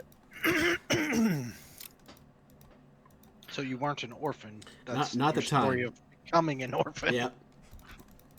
Ouch. Arturi stands. There was once a fox, renowned for his wisdom and skill, who dwelled with his kit in the misted woods. On a cold moonlit night, a pair of sparrows brought him their child, the tendrils of death clutching its shivering body. The fox took the chick into its den, but for all his knowledge, he could not cure its ailment, and it breathed its last in his paws. Driven mad in their grief, the vengeful sparrows, aided by 4 of their kin, stole the fox's kit in the night. They delivered him to the wolf, who had long hungered for the taste of fox flesh. The wolf devoured the kit, and the sparrows departed to return to their flock. When the fox found what the sparrows had done, rage clutched his own heart. In his cunning, he knew that the rats, burrowed deep within the earth, had always despised the songs of the sparrows far above. The fox descended to the kingdom of rats, and he would promise them a forest, free of the songs of the sparrows. Intrigued, the rats agreed. The rats could not find the sparrow's nest alone, but the crafty fox could. And, as the sparrows slumbered in the hollow of a great oak, the rats fell upon them to feast with tooth and claw. For the crimes of 6, the entire flock perished, with nary an egg spared. The misted woods is darkened now, and the trees no longer sing with the songs of sparrows. But some say the rats hunt still, and that a lone chick escaped their clutches, and that one day they will find it and gobble it up like the rest. I'm gonna say false because foxes can't cast healing spells.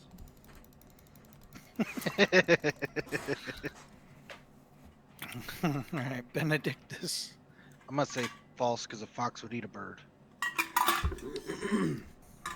Sid? I'm not very good at this game. I'm gonna say false. And Boris. I'm gonna say it's half truth. Half truth. Stanmere votes true. Eliza votes false. Eliza votes false. Arturi reveals that his story was true. Fuck.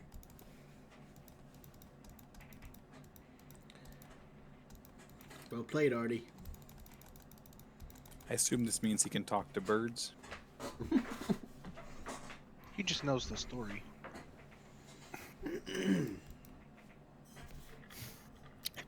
Wasn't really animals. Yeah. All right. Well, then it That was would make it false, summary. That would make it a half. The half truth, which means haha. Mm, Bonus points. Boris. I did say I would tell a story about these manacles here, so you'll get a little one. These have been in my family for quite a few generations, passed down from mother to son, through as far as we can remember. On the side here, you can see the name of my father. You can see that. Anybody speak Elven? Yeah. I do. Okay. It is Lutvar Arendir.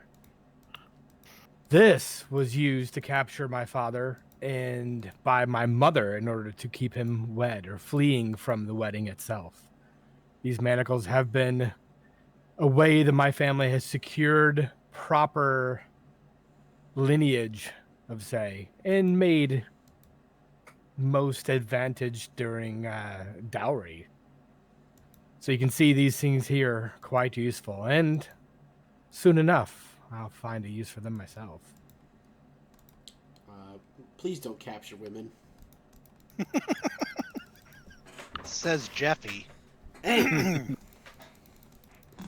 Fuck you. Stanmere says, I don't know that makes a whole lot of sense, because if it was your mother that captured your father, and it's always passed down from mother to son, Wouldn't you have to be capturing a man then and be its mother? I'm going to say false.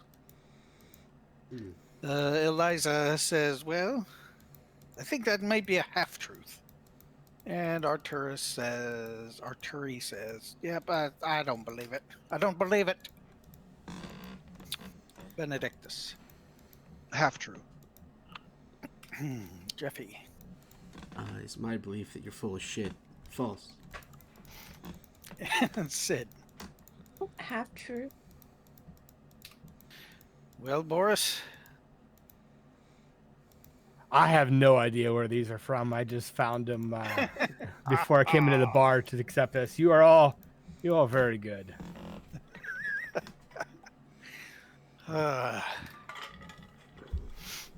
well now. Must sneeze. Oh, That is true. That was true. Caught I the did tail end of sneeze. that one. That was powerful. It's one that'll pull a muscle. Mhm. Yeah, throw your fucking back out. Yeah. Yep. Oh, I forgot Irina. In all of that. Whoops. Irina She doesn't. doesn't get a start. So, with 5 stories out of 6 correct, 7, 6, 7, 5 out of 7 correct, Jeffy. is the winner. Ooh. So he gets the pot then. He gets everything. Yes. Yes. You are rich.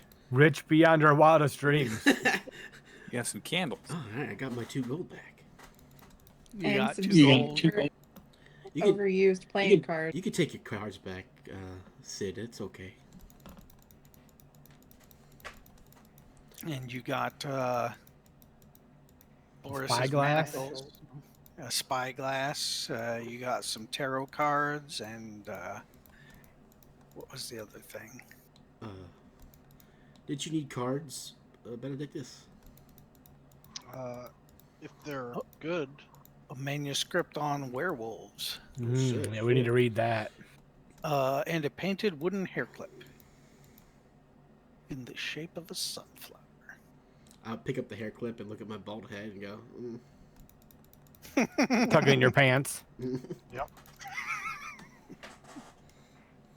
So, did you get all that, Ryan? Yeah. Okay. In the video. Well, you got to keep track of it. So, I mean, I'll write it down later. if you lose it, that's on you. But I want to Are give those tarot- I want to give Nate the cards though, because he's asking about cards earlier. Okay. Are they worth 25 gold? No, they're just dusty old tarot cards. Okay. But Give- maybe you can I'll- sell them for 25 gold with a good story. I don't. That's how stories work, but okay. That's how lying works. Priest, I'm not doing that. Well, You have guys- Boris do it for you. He can sell it for you. That guy can sell anything. Except for his story. Yeah. Well, All right. So, they when the game ends, Arturi stands. It is full dark now. Arturi stands and bids you all farewell. I must go. Have a good evening. May we meet again. you too. See ya. Careful in the woods. And then he leaves.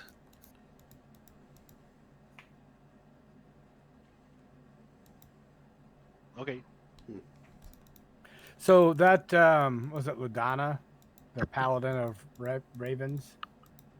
Mhm. Have I ever heard anything about that before? Like a religion or something to see if I've ever heard of that If you name want to or- roll religion, you can.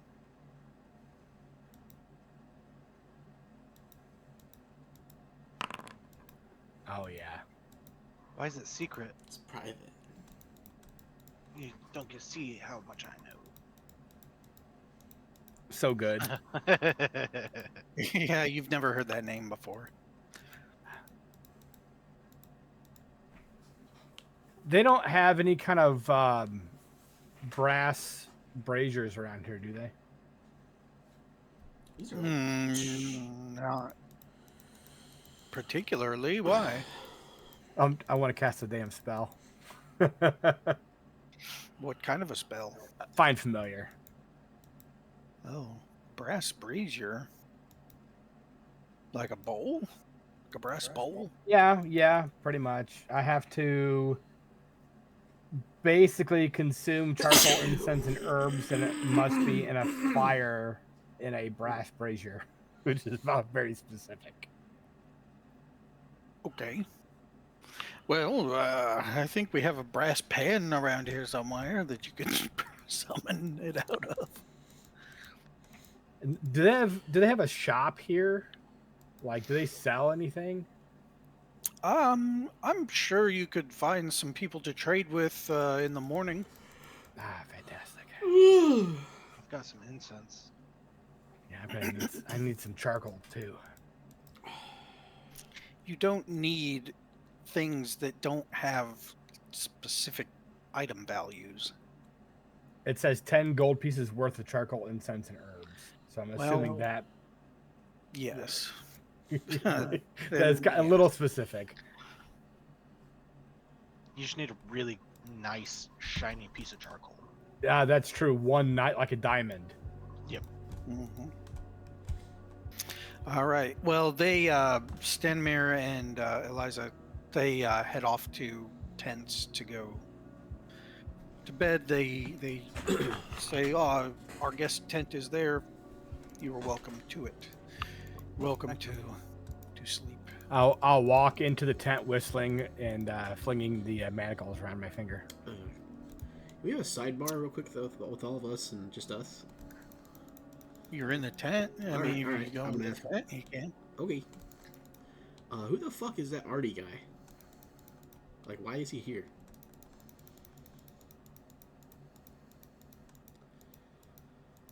He's creepy. I don't know.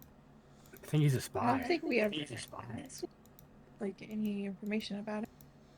Well, I asked him what he was doing. Said he was a well, that's merchant. I'm gonna whisper, get all like I'll motion Jeffy closer and then motion him farther away because he's creepy. Okay. And Oh, then motion him a little gets closer, backs up. I think he was the evil person we're not supposed to talk to that Madam What's-Her-Face was talking about from the first card. Oh, fuck, what was it called? The Manifestation of Darkness.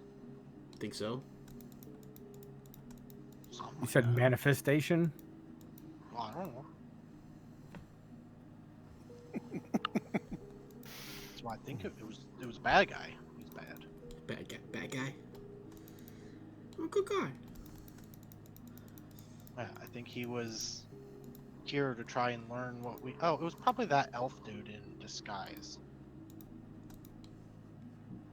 Yeah, I didn't even try to look through the disguise. The vampire's servant guy.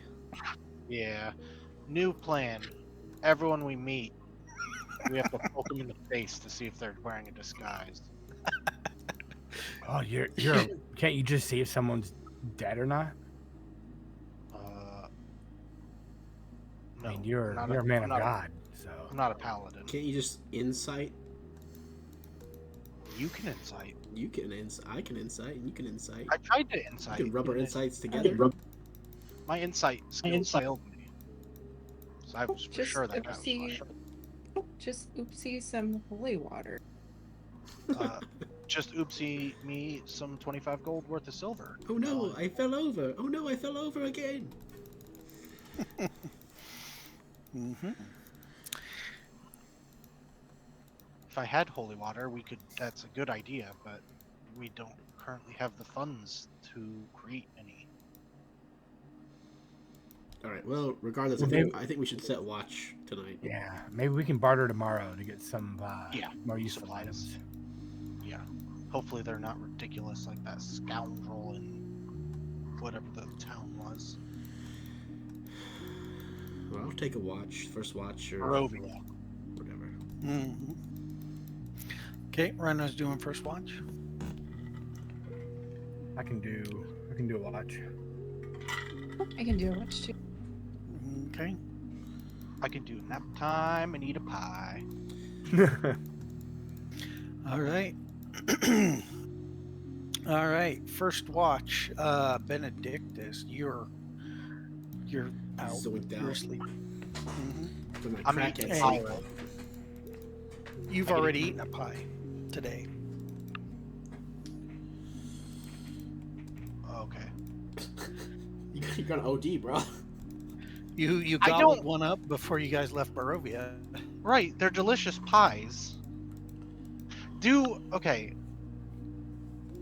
I don't know that there's anything weird about these pies. Other than they make There me might dream. not be. I might be just fucking with you. Okay, I want to eat another pie because they're delicious and I don't want them to go Okay. bad. All right.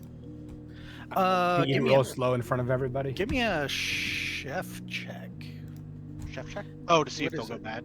Yeah, like, yeah. I have cook's utensils or it's Just give me a wisdom or intelligence roll with Health? proficiency. medicine. Yeah, that's fine. That's the same thing. Same thing. Yeah, you think the pies are good for about 10 days or so? Okay, well then I won't eat another one today. You can if you want to. Like, you don't. It's not gonna Well, hurt you or anything. But I was just reminding you that you already ate one today. yeah. No, I was gonna eat them because I thought they were gonna go bad, and I don't want them to go bad. They go bad at about 10 days. Okay, so I have 6 pies, so I should be fine. 6 pies over 10 days. You check on the bottom. They usually have a use by date. Not homemade food. Okay. Okay. All then right, I'm first- just sleep. Okay, first watch. Jeffy, give me perception. What are you doing for watch? Are you just staying up or Staying up, staying alert. in the Are tent? you Maybe playing doing a solitaire? little sketching. Okay. Well, you get really involved in a sketch, and you don't notice anything through your watch. So, who was second? Sid. Sitter Boris. Boris. Cinnabon? Okay. Okay. I'm gonna be playing with that fancy lantern that we got. Unaware okay. of its special ability, I have no idea, but I'm just sitting there like lighting it, and I'm singing in front of the tent, like outside. Okay. What fancy lantern? The one off the pole? We had a lantern of revealing. Mm-hmm. What is that for? Oh, perception. Yeah. The camp itself is dying down by the end of first watch, like getting really low, like the fires are getting low, and appears that everybody's asleep. There are still a couple of Vistani awake, kind of tending the fires, but not keeping them up. Like they're just making sure they don't go completely out. Gotcha. And they're kind of keeping lookout too. Okay. But nothing else other than that. Sounds good.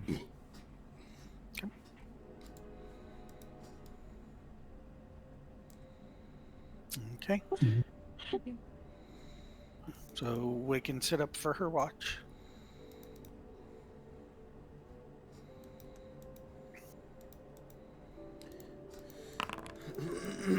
Okay.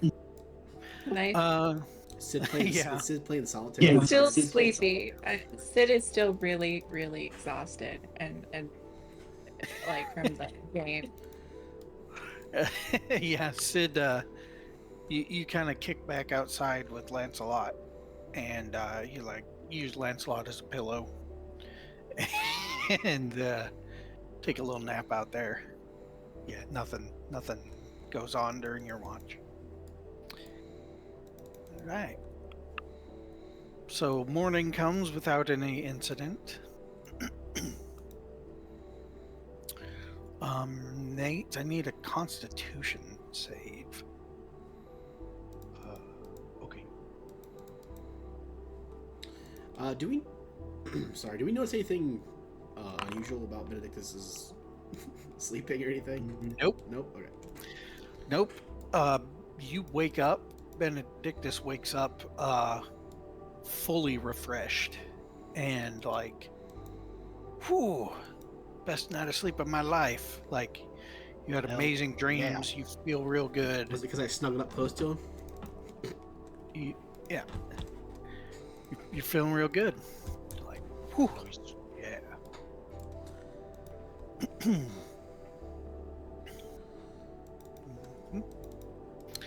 What would you guys like to do?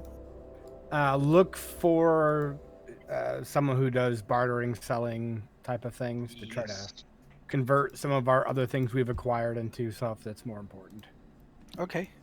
You're able to find some Vistani trading general goods around. What in particular are you looking for? My main focus is just on things so I can cast that spell. So basically incense, charcoal, Okay. just Yeah, general stuff. You're able to find somebody that will sell you but basically anything, let's say same thing as the other, anything 25 gold and below. Okay. But they're only going to put, let's say, like a I still want to screw you though. So No, that's fine. Yeah. it's we'll do it a 50% markup instead of the 10 times. Okay. So I need So if I need to spend 15 gold to get 10 gold's worth of shit. Yes. Mm-hmm. Well, I'm pretty fucked. I'm gonna Unless do it you anyway. Unless you can, You gonna barter with the Doing it, you know. gypsies? yeah, unless you can make a case. Here, I'm gonna sidebar Boris real quick. Here, I'm gonna give him the ornate spyglass and the comb and try and see what you can get for this. What are these magical? Yeah, sure. Tell him that. Whatever. No. I mean, are they actually magical? Yeah, sure. No. I mean, look at me. Yeah. If they are magic, we want them. We don't want to sell them. I don't know if they're magical. I won them last Here. night. Let me see those. Okay. And I'll sit down and cast detect magic on them. All right. Thank God. They're not magical. These are no. Oh, here, look at this lantern I was playing with while you're at it. Yeah, I'll look at that. Is that magical? Yeah, you already identified that lantern. I know. I just wanted to make sure it still worked. Oh, Yes, that lantern is magic. We don't want to sell that though. We may need that. Hmm. All right, but the spyglass makes us. I mean, does it work? Can I see farther with it? Mm-hmm. And it's got like a little lever in it that you can tilt the What? Well, you can tilt like a the- snorkel. that might be useful for us Yeah. to keep. I don't know. Yeah, That's up to you. yeah, though. let's- Go for Yeah, it. no, I think we should keep that. Wait. so Well- you can like see around So- corners and stuff with it. Not get shot. So Boris, you need some charcoal and incense and things. Yeah, I just need charcoal, incense, and I'm gonna try this spell thing. I've never made a spell, but this beginner guides to spell casting thing looks pretty easy. Okay. So Need what? herbs too. Okay. What do you have to trade? Because I need to try and find some Gold. decent cards. I gave you the hairbrush too. Yeah, we can try to borrow the hairbrush.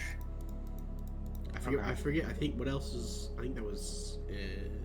I have an eye patch that's worth You have 50. candles, Nate. You had right. Oh yeah, that's right. You actually got some good stuff. Well, I have an eye patch worth 50, depending on what we can actually get for it. Is it magical?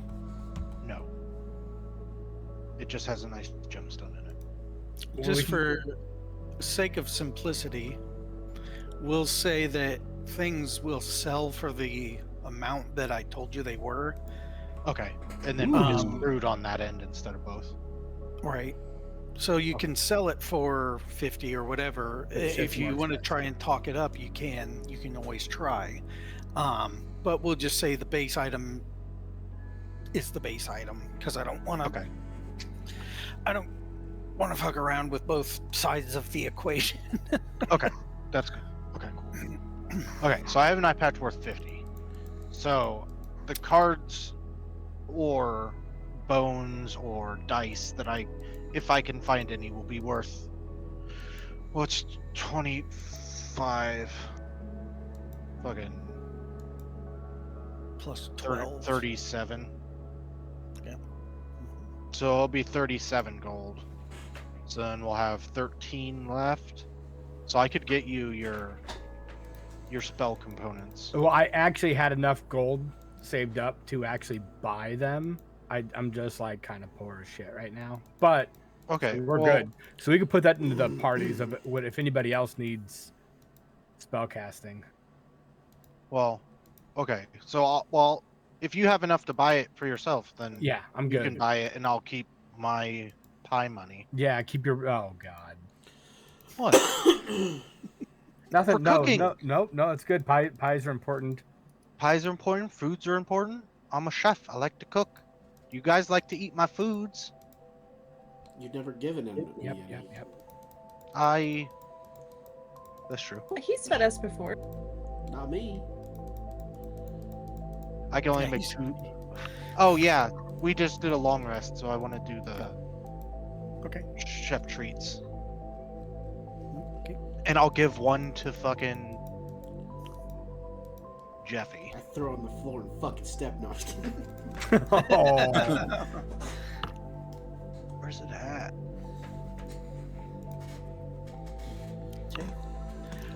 Sid, what do you want to do? I don't really need anything. Unless there's some magical bow or something. Okay. So I'll trade my eye patch for. Can I find like dice?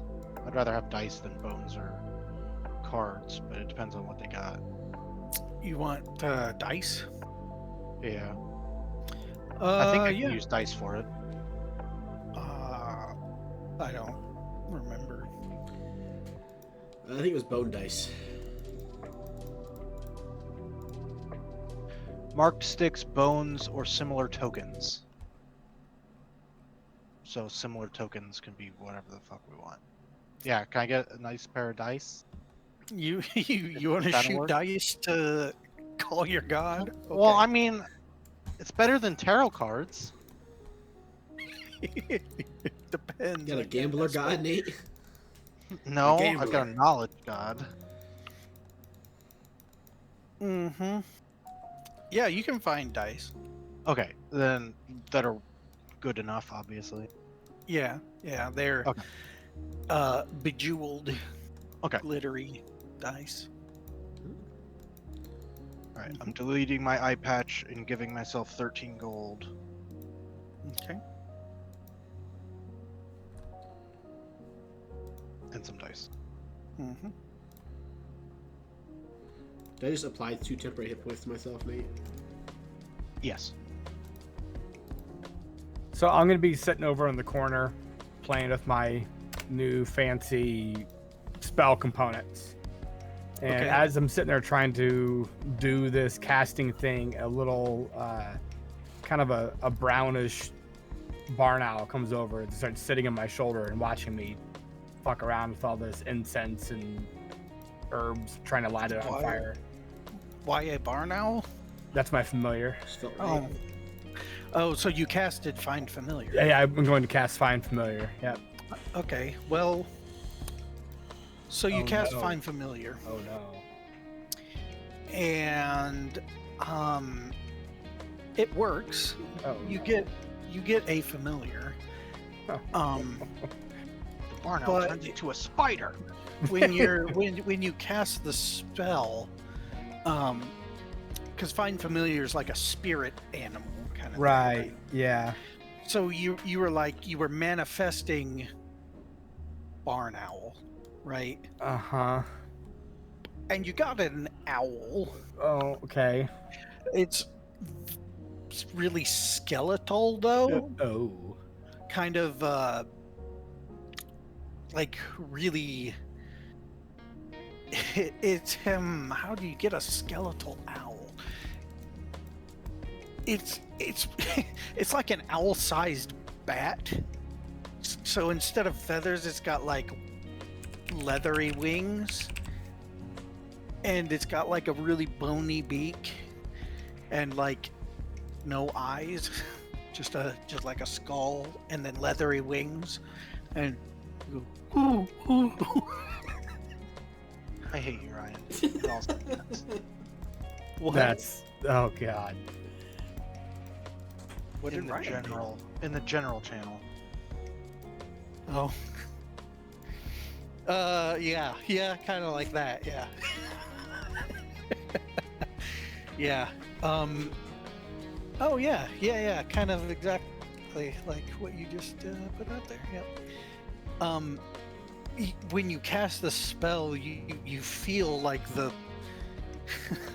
the environment around you kind of corrupting your magic.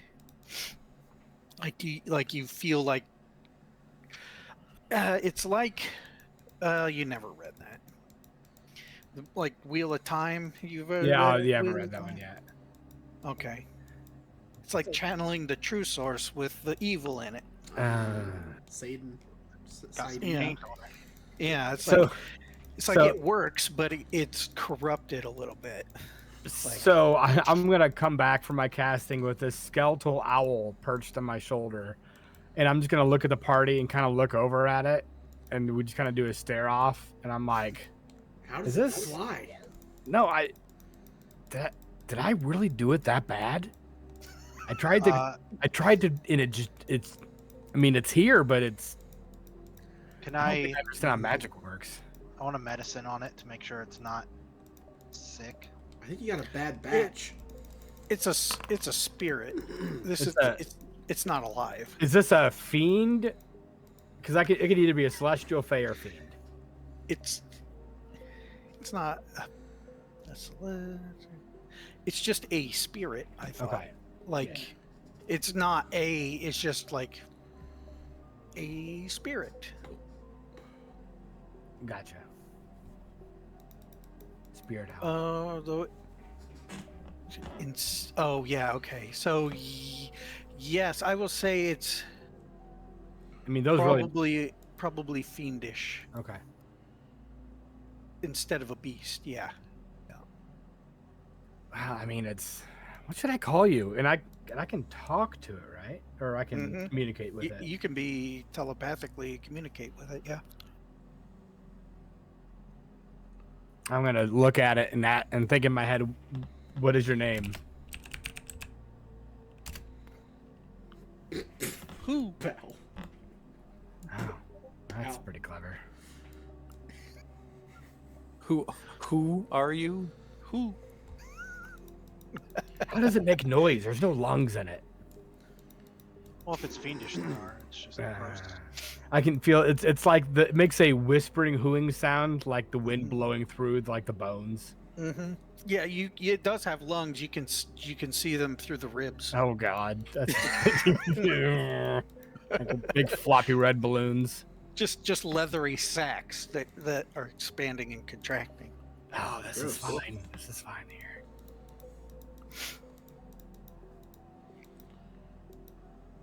It looks happy enough, though.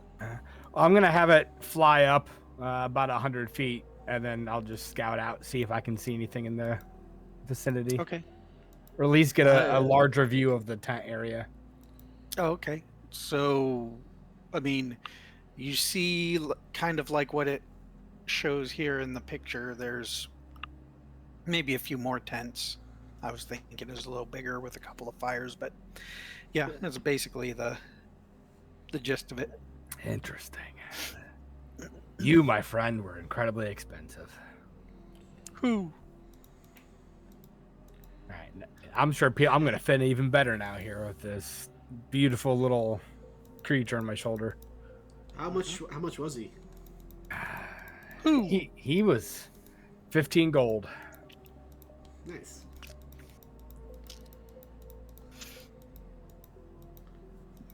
But I don't think he can die. So I mean, that's pretty neat. I think he's already dead. Yep. That's that. Just don't tell him that. All right. Who? Exactly.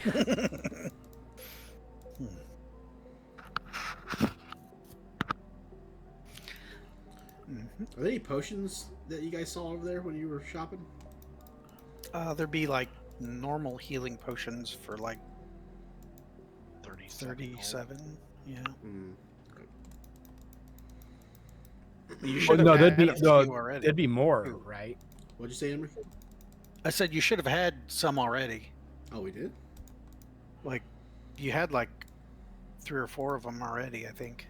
And the 37 is because I think they're 25 to begin with. Oh, are they? I thought they were 50. Oh, well. They 50 Nope. and they ain't got Maybe 30. No, 37's fine. Well, they anything under 100 gold, they would have. Okay. Were you our Let's say quartermaster, Matt? No. Anything under 100 gold. You got to keep track of your own inventories. Yeah. Figured I would, I just didn't. Basically, you just add what other crap you want, and if nobody says they have it, then you own it.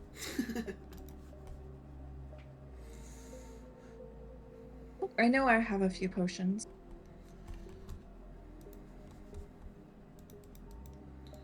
All right. I guess if there's anything else we wanted to do here before we head on out.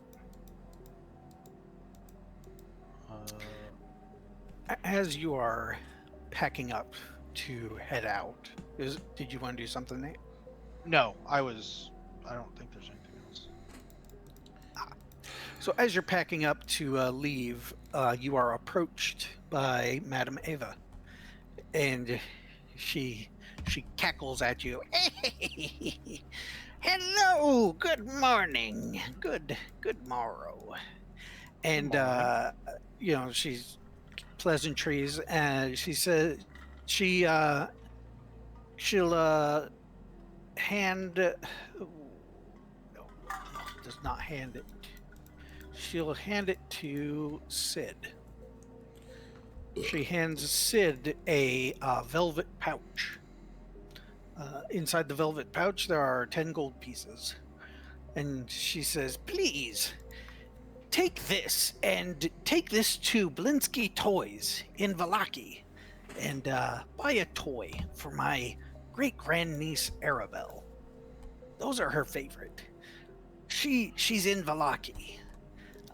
And you're welcome to keep any change as payment for your effort when you get to Valaki.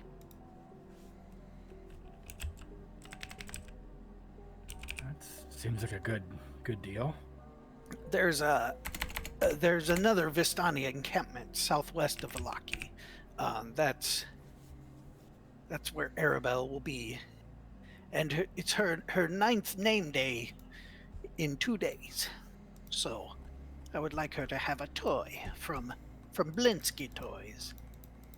Is that the best toy manufacturer around? Well, if it's no fun, it's no You Blinsky. want to go to Warbalaki? You're saying Blinsky's not fun? No, they are fun. If it's not fun, it's not Blinsky. That's the tagline.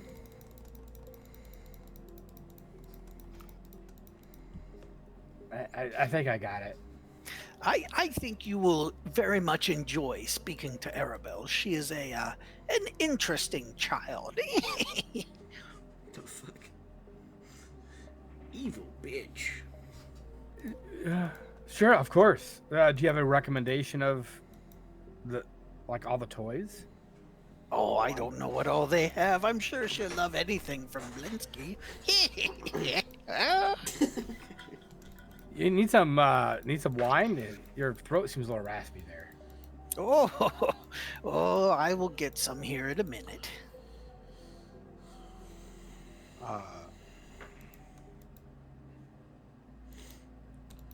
Well, I'll not keep you. Kind of insight. Sure. I'm trying to determine if this is. Ooh.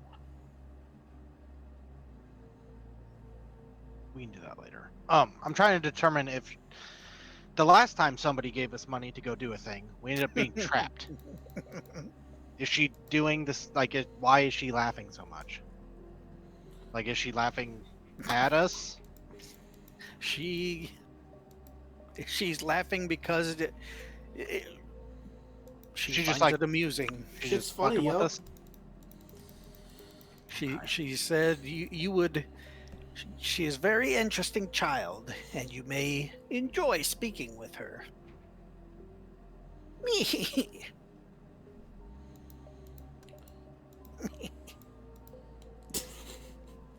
I don't like anyone in this world.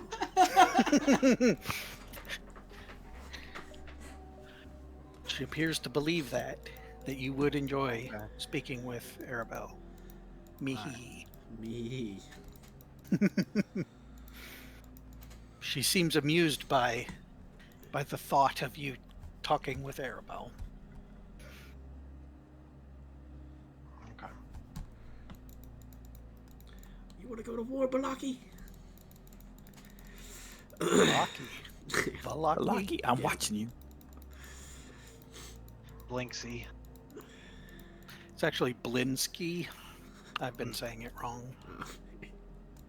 Blinsky. I don't. I like Blocky. Valaki is correct. The name of the town. Oh, okay. Blinsky is the name of the toy shop. Yo, with come the over toy- here. Let's hit this Blinsky. Let's get wild off this Blinsky, bro. Get ripped on this Blinsky. Okay.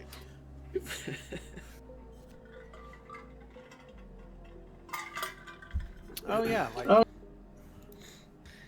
So Blinsky toys, they all kind of have a look, kind of like Oh, Coraline. Coraline? Coraline. Yeah. So nightmares. Yeah.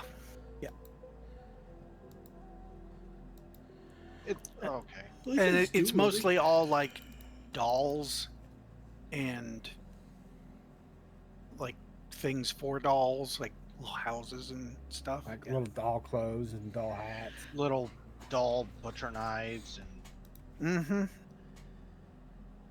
great. Yeah. You want to go Okay. to war, Balaki? Yeah. So that gives us a little insight into the character of her niece.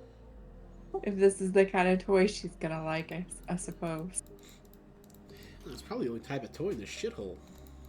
Yeah. Oh shit. I saw so. Oh, that's so good. If I was some group, she made her group Blinsky dolls of their characters. Oh Nice. God. Oh. That would be terrifying.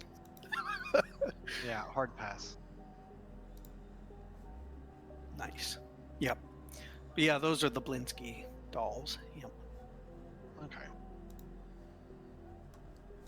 All right. Well, I'll Are get we- out of your hair. We ready to head out then?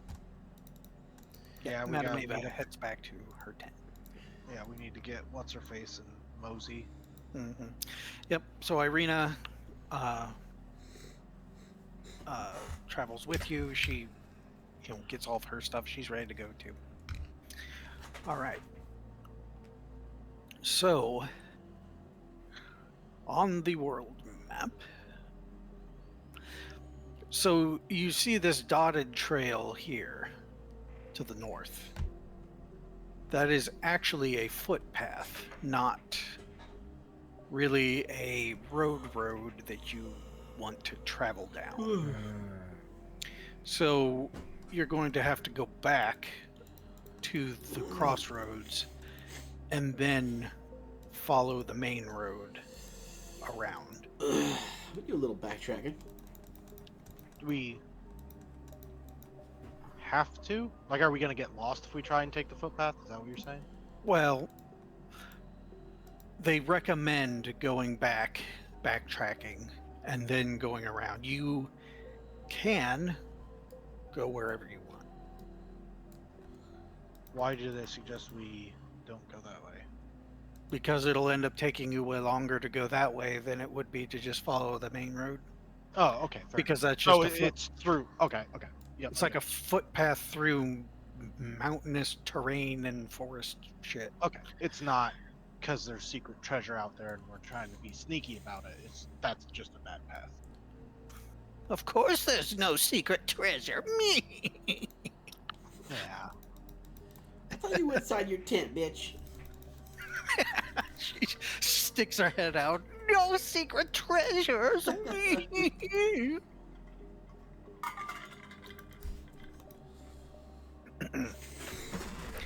Okay. So which direction do you want to go?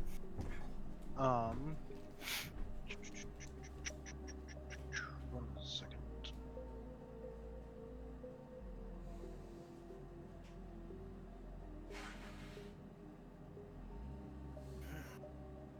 How long does the trek take?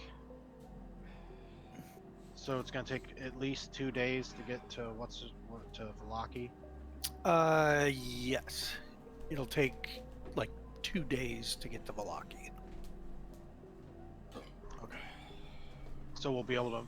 Where are we gonna end up camping? Like back, like on the bridge between the falls or something? Wherever you end up stopping. Okay. I want to take a moment and ponder for roughly an hour. I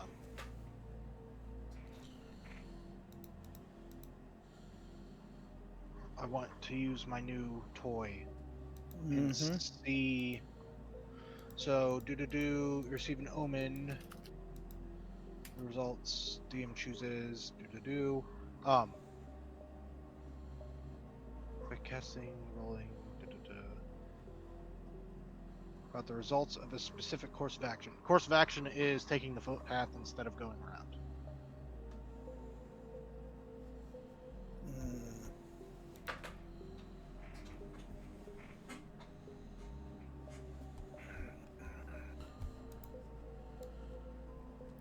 Okay. So you cast this? Yeah. Okay.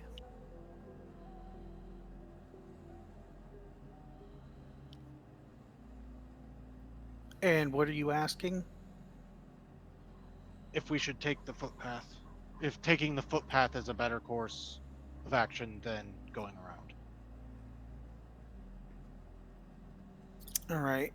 So you reach out to Ogma. Or the Morning Lord, because he's the one that's going to actually answer.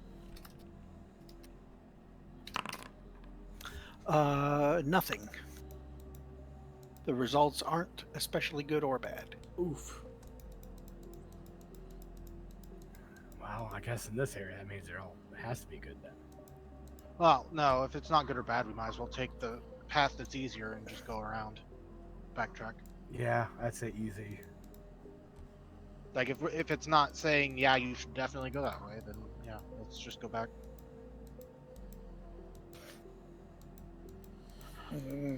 Okay. So you're going to go backtracking?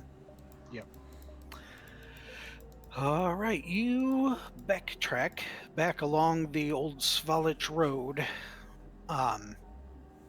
You walk for I think it was a couple hours that it took you to get back to the fork here. Yep. And as you reach the fork, you do notice that there appears to be a gallows set up a little bit further down the fork, and you didn't see it last time because you didn't go this far down the road. But going a little bit further down this road, you see a gallows, and there are several ravens picking at, well, hanging people in these gallows.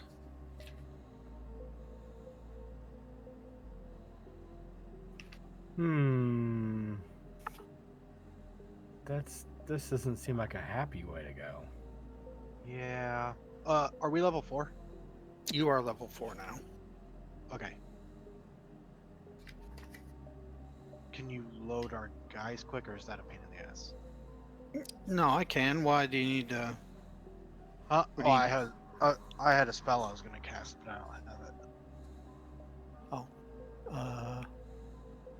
Yeah, I can load people quick.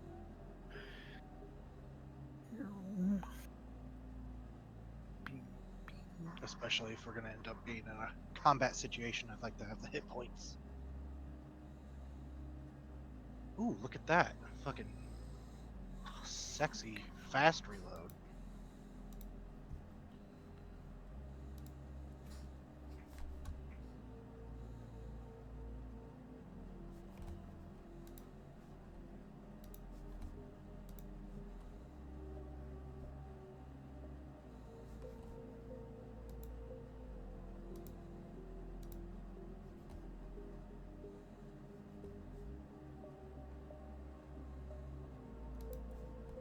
There we go.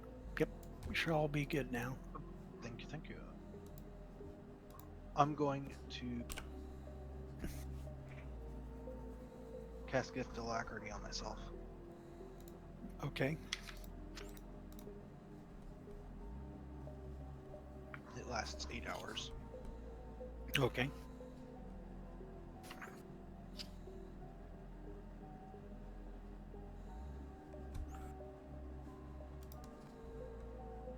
Okay, what can I perceive? It's a gallows. I mean, I told you. Okay, well, can we go up and inspect them, see what their wounds are? I'm assuming they died from hanging, but I mean, presumably, yeah.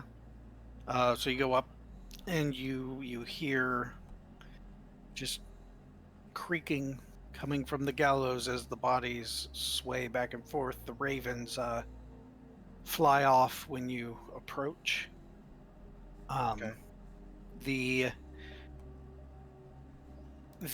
breeze turns the hanged figure towards you slowly, so that it can fix its dead eyes upon you.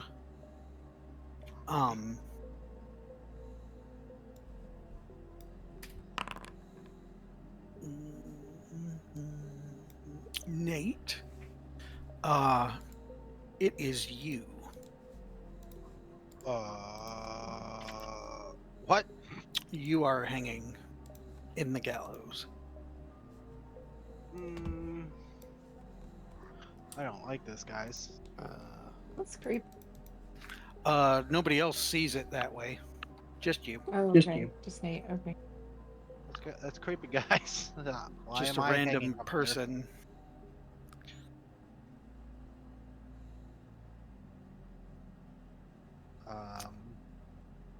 I want to use my mage hand and poke it to make sure it's actually dead. Okay. When you summon your mage hand, instead of being like a nice looking magic hand, it actually looks like a zombie hand. Ah, and I'm going to make it turn invisible. It's now an invisible zombie hand. No, that's fine. That's fine. Everything's fine here. I'm not cursed, and I'll go over there and just poke at the body. All right, so you poke the body. It doesn't move or anything or jump down. It kind of just starts turning around a little bit. Yeah. Like to look at us. Well, it was already looking at So it's Nate. looking away now. So yeah, it's looking away now. Does it still look like me? To you, it does. Then it turns away from you, and you can't see it no more. I've gone blind. Well, you can't see its face no more. Sorry. Okay. I think we should probably cut this down and bury it. Oh, that's very And respectful. and unless we can see some sort, like, somebody did this for a reason, obviously. But I think we should probably cut it down and bury it. Okay. Unless there's a warning sign or something. Do I see No. any warning signs? No warnings. Well, there's kind of a warning sign. This has been up for a while. Yes. So I'm assuming this path looks well traveled enough, Yes. and no one has taken it down yet. Yes. Maybe we leave it for now. I think we should leave it. It's. I don't know. It's not our But problem. maybe a blessing is a Well, good balance. blessing it and leaving it hanging seems disrespectful. I feel like we should probably just cut it down and bury it. You're the man of the cloth. You know your ways better than I do. I feel like that's the good thing to do. If these people are not... The people of this land are not good enough to give this guy a proper burial. I don't No, like the that- people that live here. They're That didn't all... happen.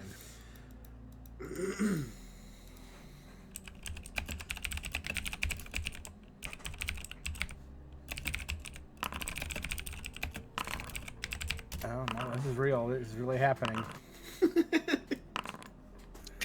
I don't. You guys kept talking. I don't know. I put zombies on the board like 5 minutes ago. Oh, did you? Oh, I you, was you saying- guys were, you guys were still talking, and Rhino's like, My character sheet was over the map because I was looking at my new level 4 stuff. He's like, guys, we should really just take this guy down. It's like, no, there's like zombies and ghouls like rose from the dead right in front Did you of see you. me? Like, Did you see my message to me? oh, well, what? Oh, Jeffy looks around. That's why I was like, let's just go. Let's just go, guys. Not our business.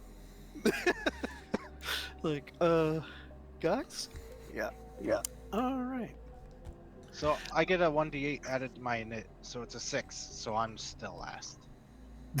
Oh, okay.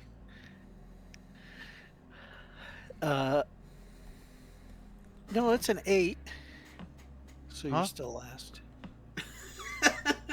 I rolled You I rolled a 2. Oh, It's a 1d8. Ah. Well, there you go. It wouldn't have mattered. I still would have been last. Maybe go in front of the dog. All right. So, as you guys are poking the dead hanging body, some of, some lightly buried zombies and ghouls just start rising up out of the, and they're coming at you. Sid, your turn. Yeah. You're up first. Yeah. Oops, sorry, I didn't mean to move there. Should be in front of Lance. Okay, so that's a zombie here. He blends in really well with the map. This is the guy. Okay, guy up here, and then one here and one here. Okay, I'm gonna shoot at this guy right here. Okay. That one. Yeah, and I'm gonna use one of my arrows here, but I remember we resolved the arrow last, right? Mm-hmm. Okay. Let me figure out which arrow I want to use real quick. You don't need to use the arrow until until you I know, I want to read the effect. Okay. Sorry. okay. Um, I think it's the second one, the banishing one I want to use. Okay. All right, I'm gonna hit that guy. We'll see.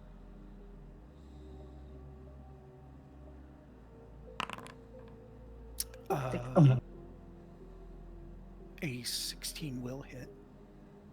Okay. Were you using your sharpshooter? I was not. Okay. I should have. You're right. But I did not, so we're not gonna retroactively do it. Okay. Okay. I'm gonna be using my banishing arrow in this guy. Okay. So that's 7 damage. And then my banishing arrow. Boop. Let's see here. I have to make a save. Yeah. Okay. So you do 5 force damage and 7 piercing damage? Oh, yep. And you have to roll, like it looks like a charisma saving throw. Oof. He's banished for a round. Boop. Okay. We can't see We the can- health bars, by the way. I'm gonna take a couple steps back with Lancelot. Like back here. Okay. Alrighty. Next up, Boris. Okay, so I need a rules clarification. Okay. I think with my familiar, it does say it gets like its own initiative, but I can use it to give me the. It could be within an enemy's threatened range to trigger my sneak attack. Is that a thing? Or is that too cheese? No, it can, but it also runs the risk of getting killed. Right. So Let's if not you're kill it. going to use it to do stuff, I'm going to target it. Yeah, well, like normal. we'll wait till I can afford to get a second one. Yep. I'm So- gonna go up to that ghoul, Mhm. pull my saber out, or a rapier, I guess. I want to cast Booming Blade on it. Okay. That will hit. So it's 9 normal piercing. Then I'm Mhm. gonna use my bonus action to disengage. And then, so if it moves, it takes D8 thunder damage. Okay. And I'm done. Okay, Jeffy.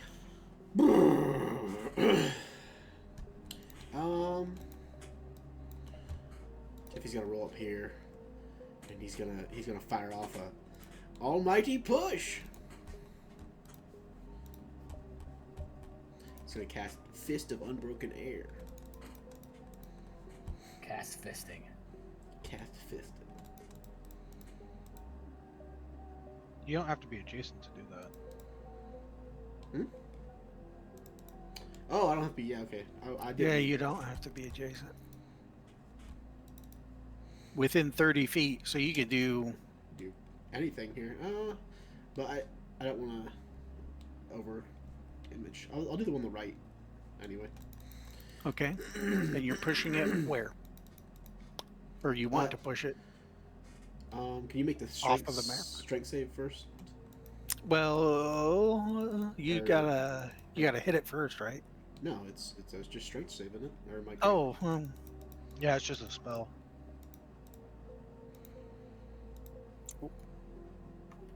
that's I'm not gonna use any additional key points. I saved. So. So nothing. No. Oh. Ooh, that's painful. That was a waste of 2 key points. Nice. Cool. Well, it would have hit like a dump truck if it had landed. That's true. I'm gonna bonus action punch him in the face. Okay.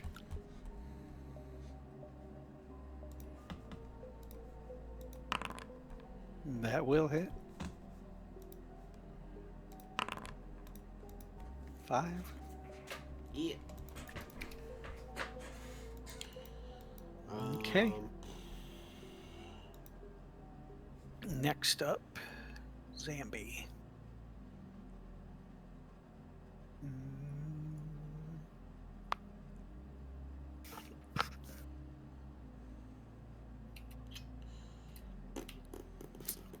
Zambi double moves. This Zambi's gonna attack you, Ryan. Okay. He's going to.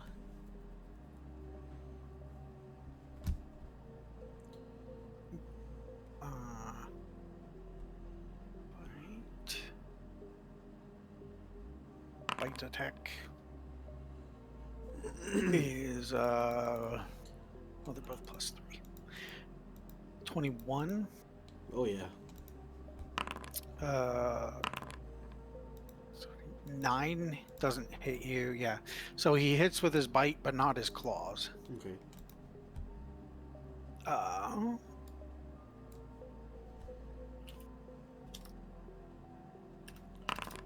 You take 5 bite damage. Bitcha. You bet. Yup, yeah.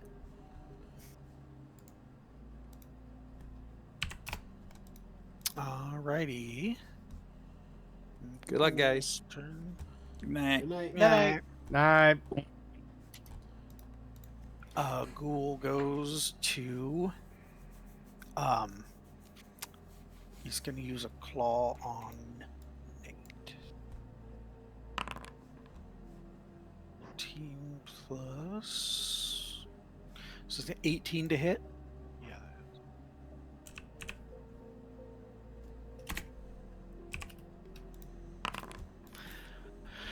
Nice. 4 slashing damage and a DC 10 con save. 4 damage. 4 damage, yeah.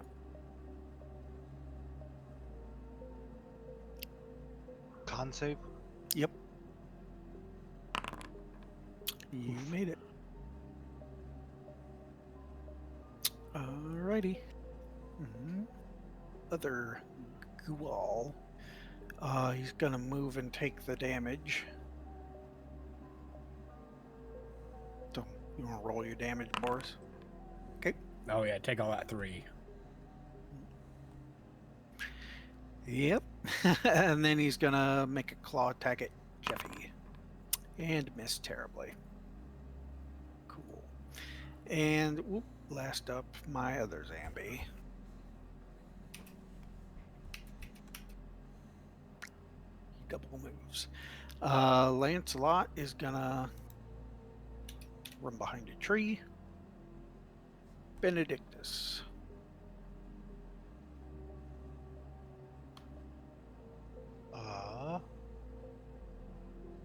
We're gonna see how this goes.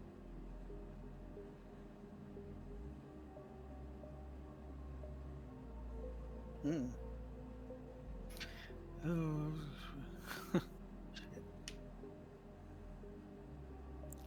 Wisdom saving throws, eh?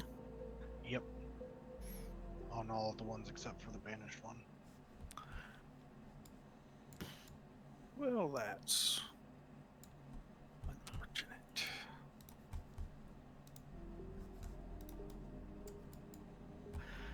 Okay, well, we'll start up here.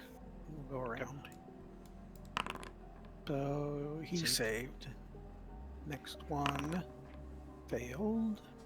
Now on the other side, fail and Saved. Unless he has make 3. no, he's got neg 2. Oh. So, so that one and that one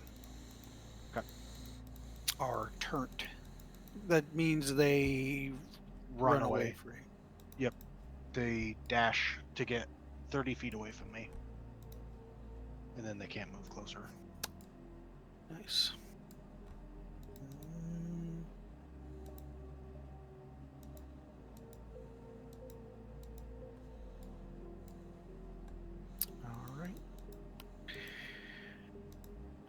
right, Sid.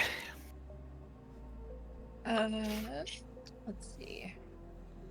Those two next to Benedictus, those are the ones that are turned, right? The ones that have the scared on them. Okay. I'm gonna hit this ghoul right here. I'm gonna sharpshooter this time. Okay. Oof, no. Nope. Just kidding. I'm gonna move back. Because I know that another ghoul's gonna be coming back sometime soon. Mm-hmm. All right, Boris. So, do I know what them being turned does? I'm Uh, assuming not. Probably no. Do you have religion? Can you make a religion check? Oh shit! Yeah, you Let's waste that. yeah, you know that they're Sucker. you know that his little benediction thing there might make him run away. Yeah. Okay, so I can treat them as non-threats, but me hitting them isn't going to change their running. It will Right. break it. Will it break it? Yeah, if they take damage, it breaks it. I didn't know that. Well, I Boris knows that, so. It's a good thing. I mean, I definitely didn't know that, and I happened to not hit them, but that wasn't metagaming. Alright, I just didn't know. I'm gonna go up here and try to sneak attack this guy. Okay.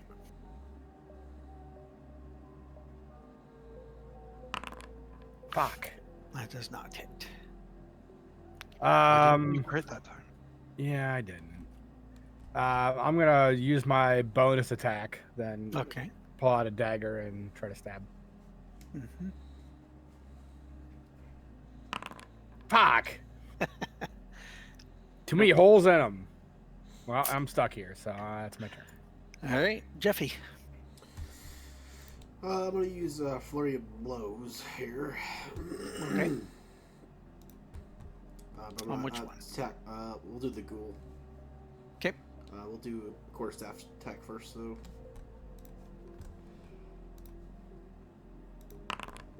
That'll hit. Yeah.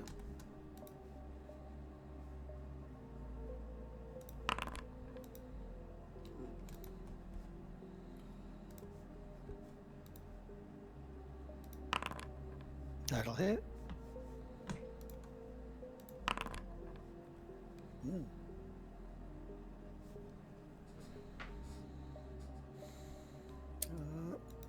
Yeah, he did. He did. Can I punch a different target with my last hit or no? Yeah.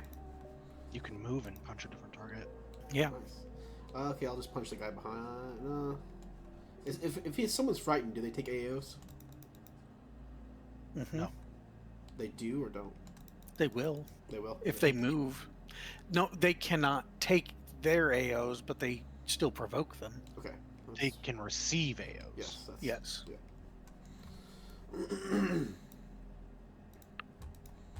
And punch.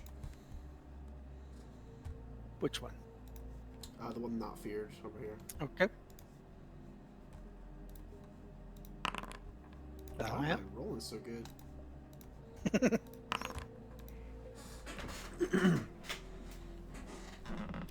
Okay.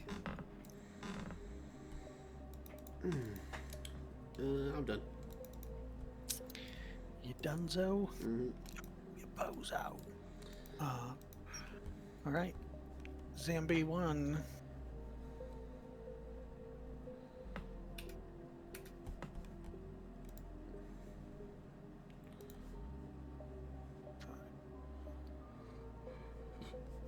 Here we go. I don't know why I You start get using a my key points. you get an AO, Nate.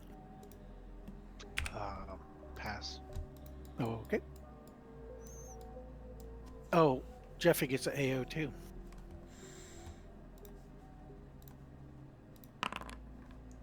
That'll hit.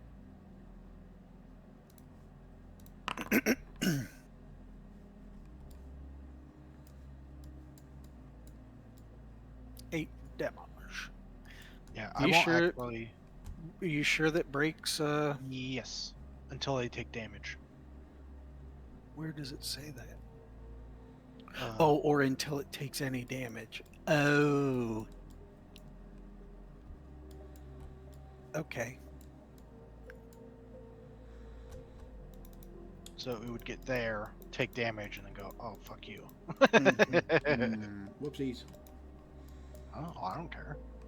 Yeah, it's still. I mean, I was just playing around. I've never used. Just Turn. testing it out. Tesser. Yeah, Tesser run. I've never used Turn Undead before, so. And it was I was all wondering undead. because in BG3 doesn't do damage, or am I crazy? At higher level, it Ah, okay. does. Well, at higher levels, it just straight up destroys low level undead. Nice. But at that point, you're not really fighting low level undead, so it don't really matter. That dude hiding in the Alright. bushes? he's under the tree.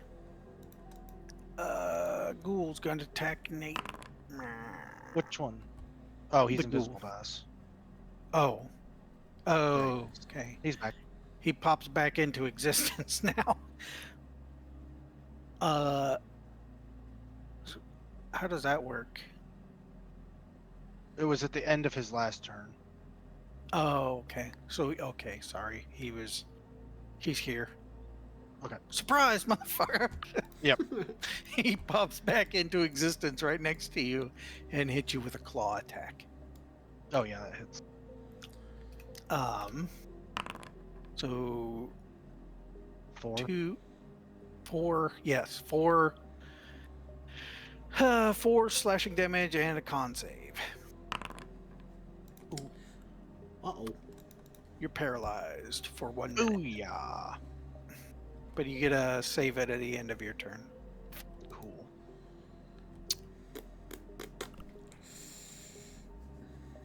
And other Zambi going after Ryan. Okay, so bite. 21. Mm-hmm. Claw. Then those miss. So the bite. 4 damage. 4 bite damage.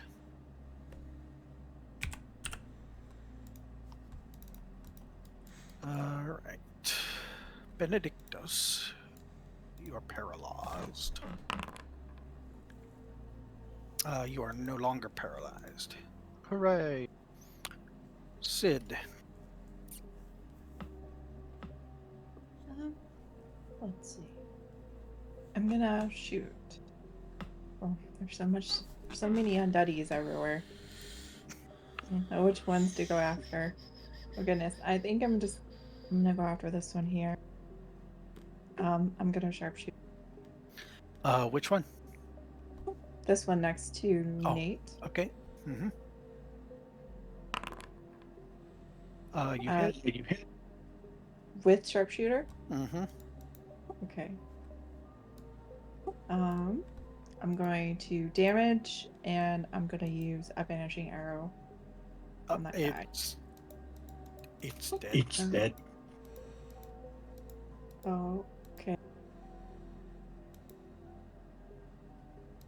Oh, okay. Yeah, it died. Yeah, it died.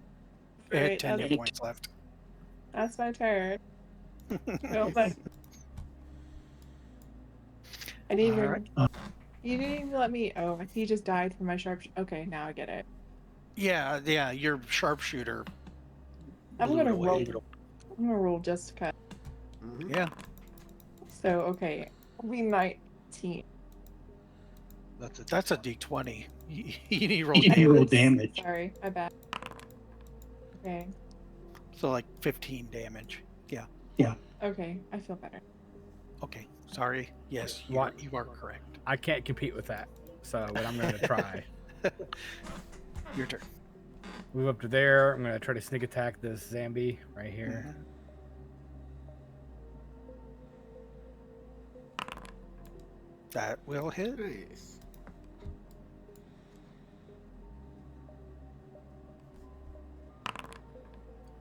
16. Nice. Mother. Can't compete my ass. Well, the last time I just hugged it.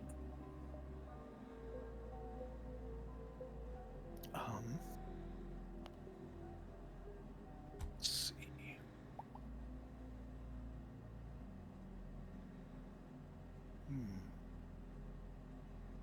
Oh, or oh.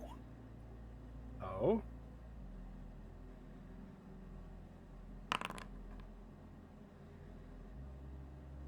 That's fine, I'm sure.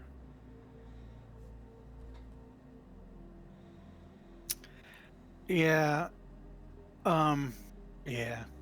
Nothing happens. Jeffy, your turn. Wait, what?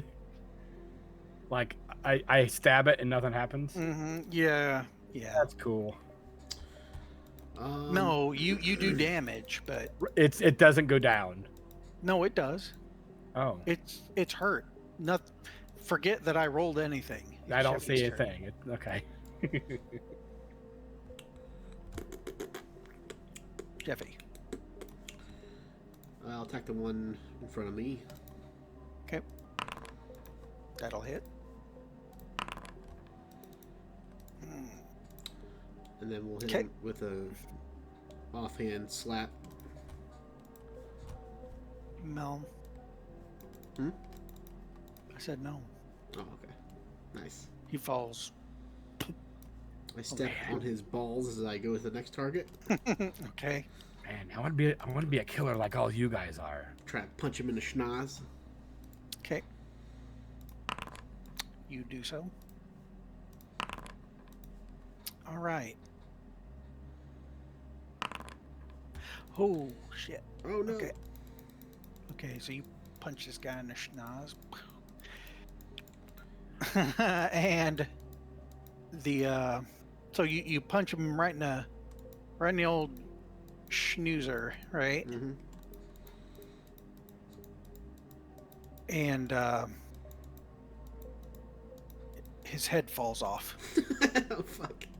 Oh no. His head snaps away from his body, and now it's on the ground,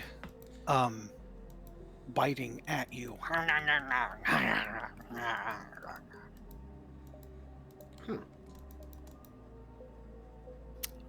But the zombie body is now blind, Oh shit. and Nice. it can't attack anything that the head can't see. Nice. Yep. Zombies in Curse of Strahd are different. Do you just like kick him to pieces? Seemingly. Bludgeoning or slashing damage. Oh, Alright. okay. Are you done, Jeffy? Yep, I'm finished. Okay. I am done. Mr. Blind Zombie.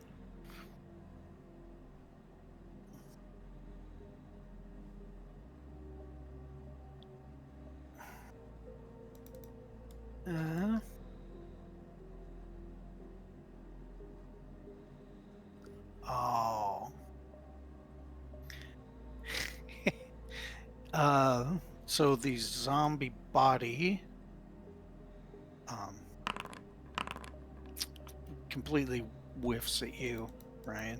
Oh, And the head tries to bite you, but it can't move on its own. So, unless you'd like to try to pick it up. nah. Frightened zombie. He only has to run 30 feet away. Why 30? That's how far the turn. What do you mean? Are you saying per turn 30 or 30 No. total? Oh, no. A turn creature must spend its turns trying to run far away from you as Yeah. it can. Okay. For yeah, a never minute. mind. Yeah, for a minute. I thought it had to stay 30 feet away from me for a minute, but it didn't have to run farther than 30. But it can't move closer than 30. Right. Yeah, it just runs into the forest. Okay. It's It's gone. It's gone. It is. Benedictus, your turn. Well, now I don't really need to do anything. Sacred flame on the head. Okay. That'll hit. Just do your damage to it. What do you mean? You can't dive out of the way, Emery? That's busted as fuck. What? I don't like that. What? Yeah. Well, okay, I suppose it balances, because I just take your damage. Head can't make a dex save. It can't dodge. Right. And now the body's blind. Right. But the trade-off is it gets 2 turns now, basically. Ah. But each of the body parts shares a hit point. Yeah. Oh. So now you're nuking the body by just nuking the head. Oh. Yeah, that would be kind of rough if we had AE spells too. Right. Like, oh, I fireball your 3 body parts. Yeah. Okay. Sid. You said it was blinded if it can't see us, right? Yes. Well, it can't even attack you if it can't. Right, but I was talking about the body. Like, Right. if the head can see me, fine. The body wouldn't be blinded, or no? No, the body itself is blinded. It can't even Oh, okay. I see. find you if it can't see you. Gotcha. Like, it wouldn't even be able to like go around a corner or anything. I thought like In a you could sharpshooter just, it? fucking throw Okay. a blanket on the head and be like, "You're a bitch. You're fucked." You get advantage because it's blind. Yeah, you do get advantage because it's blind. That'll hit.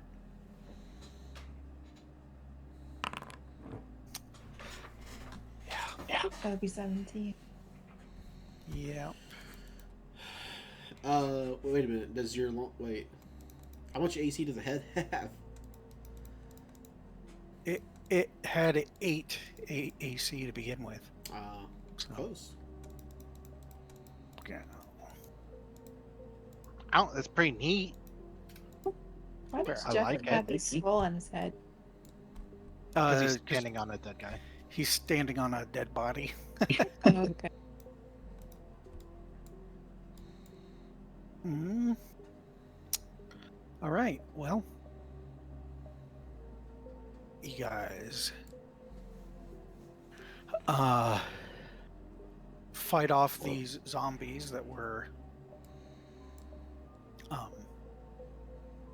here at the Skulking about. gallows. Yeah. What would you like to do? Cut down the body. Okay. You cut down the body. It's just a body now. It's just a person. It's not spoopy anymore. No. Okay. Should we start digging a grave for it? Yeah, can we dig a grave for it? Yep. You Strong can. boys. Yep. And I'll say a few words. Okay. Get an inspiration for that, Ooh, nice. and Ryan can too because he dug a hole. Oh, nice. Get an inspiration. How do we keep track of we all the should work? Yeah, I was I about to don't say know. we already had Just inspiration. notepad it. Just keep track of it. I don't know, and I don't care. I'm just giving it out. I'm not keeping track of shit. No, you're good. I was just wondering if you keep track of it in D&D Beyond besides having the one. Oh, I don't know that you can. I don't know. Just keep using it. Yeah. Yeah, keep keep using it, and I'll keep it giving it out for good shit. Okay. Okay. What would you like to do now? Continue down the road. Okay. All right.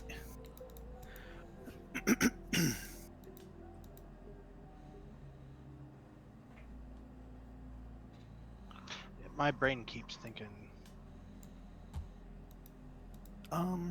Actually, this would probably be a good stopping point for tonight. Because I don't want to get into another. Hold on, combat or anything. Yeah. Encounter? Um. Actually, I will.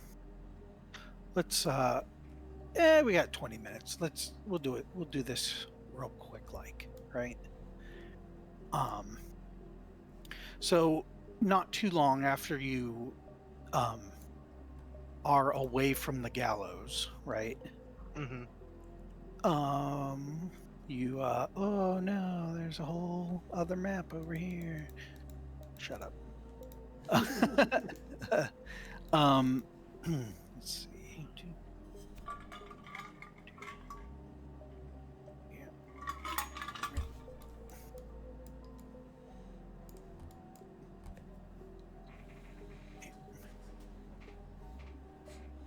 Are these guys? Oh, no, these. Okay. So, I'll just delete this, and then that'll be okay, maybe. So what you see is you hear behind you a ruckus, right? And flying out of the forest behind you swoops this tiny raven, right? Okay, we can't see a raven. I just made it visible. It's right Oh, here. Very he's real tiny. friggin' tiny. Yep. I see him now. Should be there.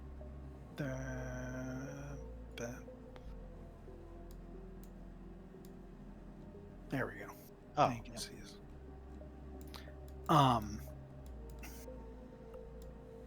And it swoops out and kind of flies, wow, like away.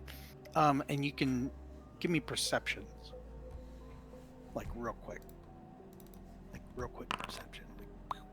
Oof. Okay.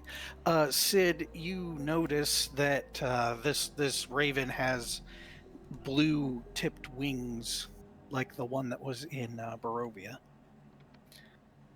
And behind it comes out of the forest whoosh, this looks like an owl. It kind of looks like Matt's familiar, if I'm being honest. But it's a Strix. It's like kind of like a harpy, but an owl. Yeah, they're nasty. Fucking horde flight point mounts. Wyvern. Yeah, kinda. But like mixed with the Undercity bat ones, you know?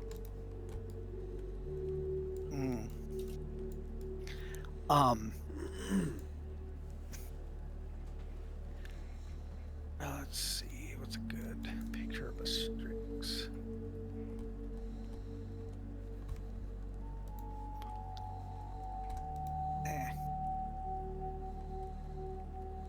Well, it looks like an owlkin, basically. Like a harpy if it was also an owl. And the raven looks like it's got some silvery barbs, like silver shiny barbs stabbed into it. And like it's being hunted by this Strix.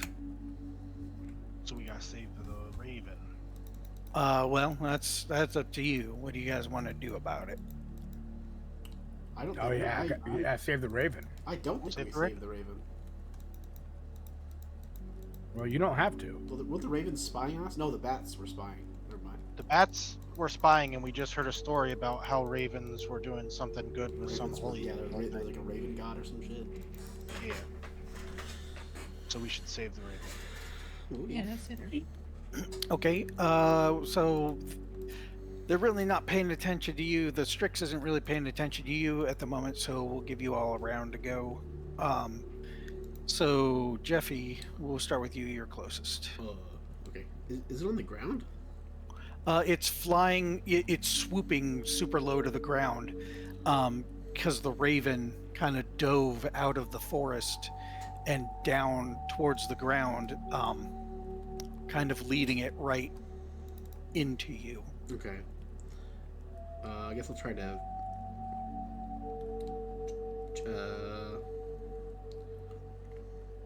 Just attack it, I guess. Mm-hmm.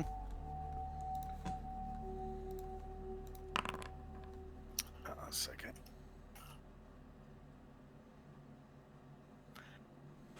Uh, 21 will hit. Yep. For 8 damage. Oh, that's a fail.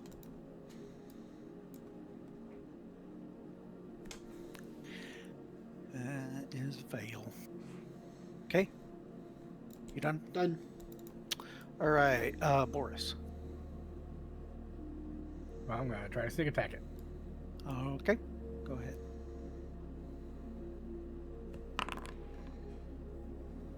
12 will not hit. Fuck. Well, might as well use a bonus. Inspiration. Oh yeah, keep forgetting about that. Fuck. Wow. That'll hit. Yep.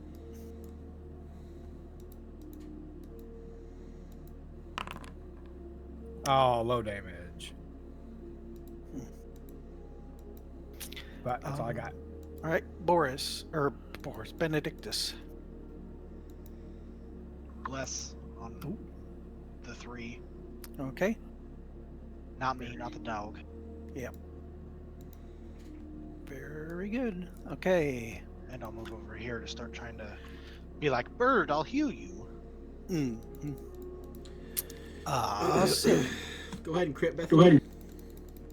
I have blessed, right? I have Yeah. blessed? Yes. Okay. Let's see. I'm a sharpshooter. Mm-hmm. And just a warning, if I don't hit, I'm gonna use my inspiration. Okay.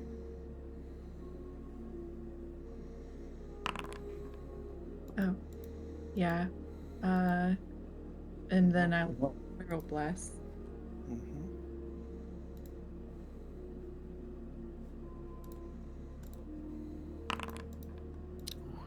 That does not hit. Okay. So. Inspiration. Mm-hmm. My only one, by the way.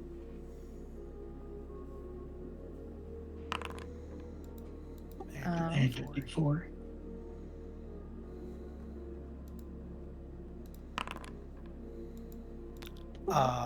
That does not hit. Okay, I'm gonna risk a lucky. I'm gonna Well, fucking hit. Mm-hmm. Yep. Okay.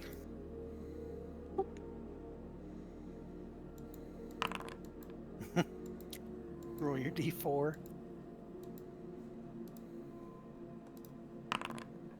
You hit. Nice. Like a bitch. So that would be 20. What? Yep. Yep. Are you adding a magic arrow on it, or? Yeah. Let's go ahead and add the beguiling. Sorry, can't say it. This one. Fucking You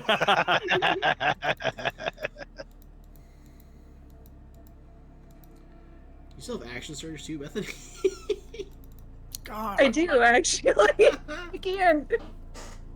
We'll do this combat real quick. All right, we'll just not give you a turn. How about that? If you're a sharpshooter, my action surge, right? Yes. Yeah. You used sharpshooter on your first attack, so you have to for the rest of your round, I believe. Okay, it's saved against being charmed. No, you can choose to do sharpshooter per shot. thing. I thought. Well, it missed anyway. Add your D4. You have to, add your D4.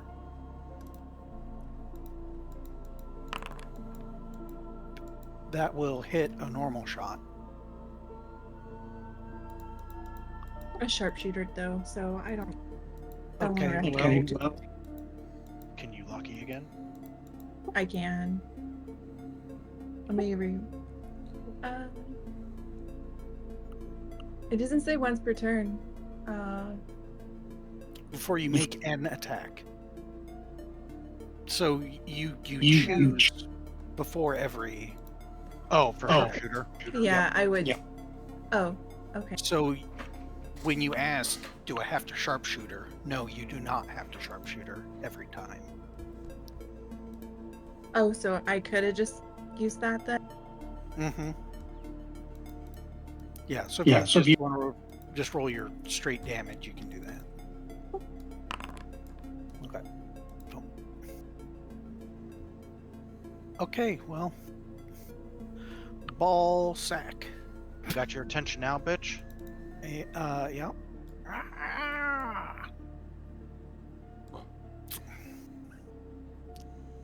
It stops and it can't reach Sid to get a good attack.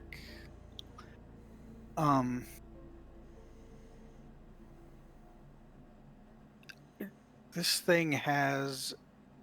Oh no, that's ranged. Okay. So, Jeffy.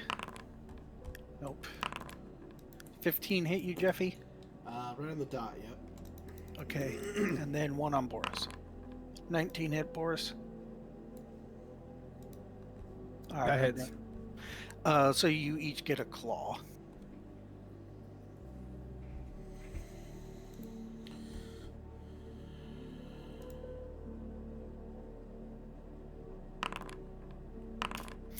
Jeffy, you get 6. Boris gets 9.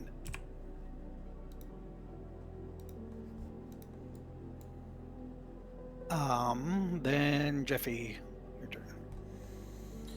I'm gonna blow my last key point on a flurry of blows. Okay. That'll hit. Okay.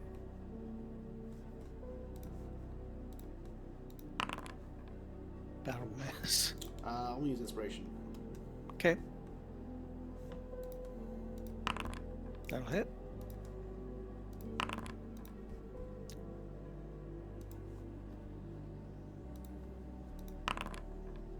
That will miss. Add your D4. Oh yeah, add your D4. Come on, Bless, do still something! misses. It still misses. Oh. I was gonna say it's pretty low. I think it has to happen. Yeah. Bless helped Bethany hit for sure. But I'm done. okay, Boris.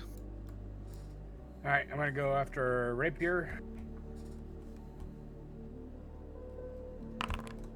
Fuck again? D4? Yeah, add your D4.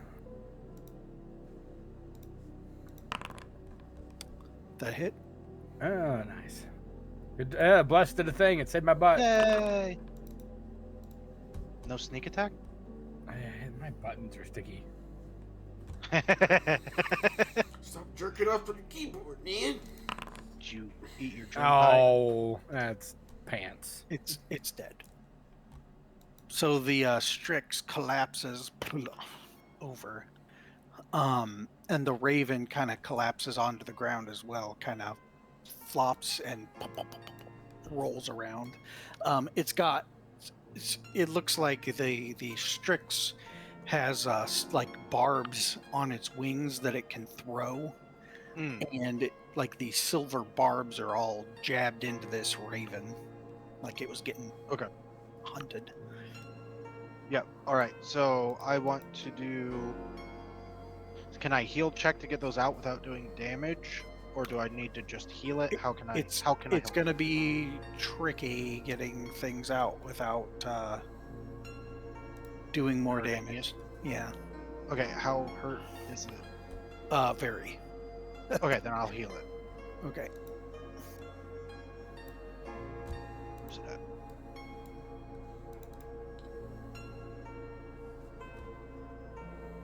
Actually... it's very hurt. Mm-hmm.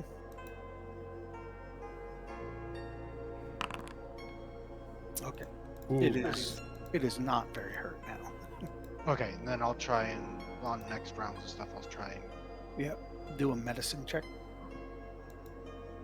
And if I fuck it up, I'll bonus action healing word it. Okay. Can I help you You're not out? gonna.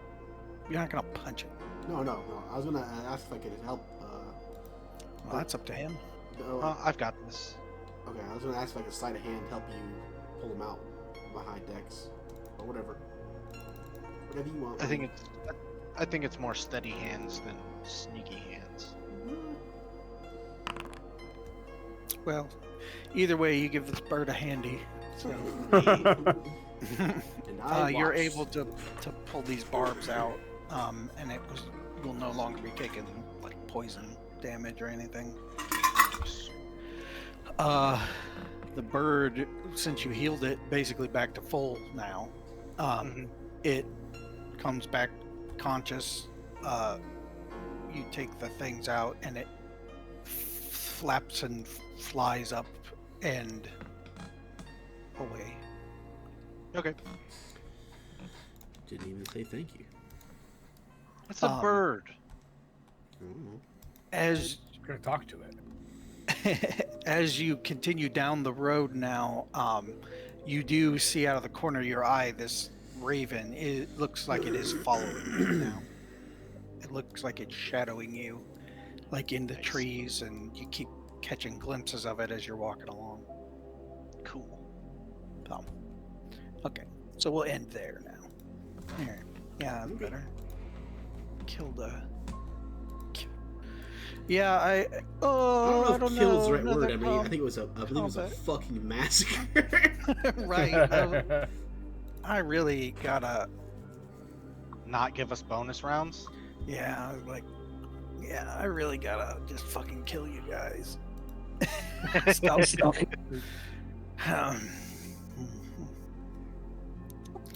We've got a master blaster. Mhm. I mean, I'm just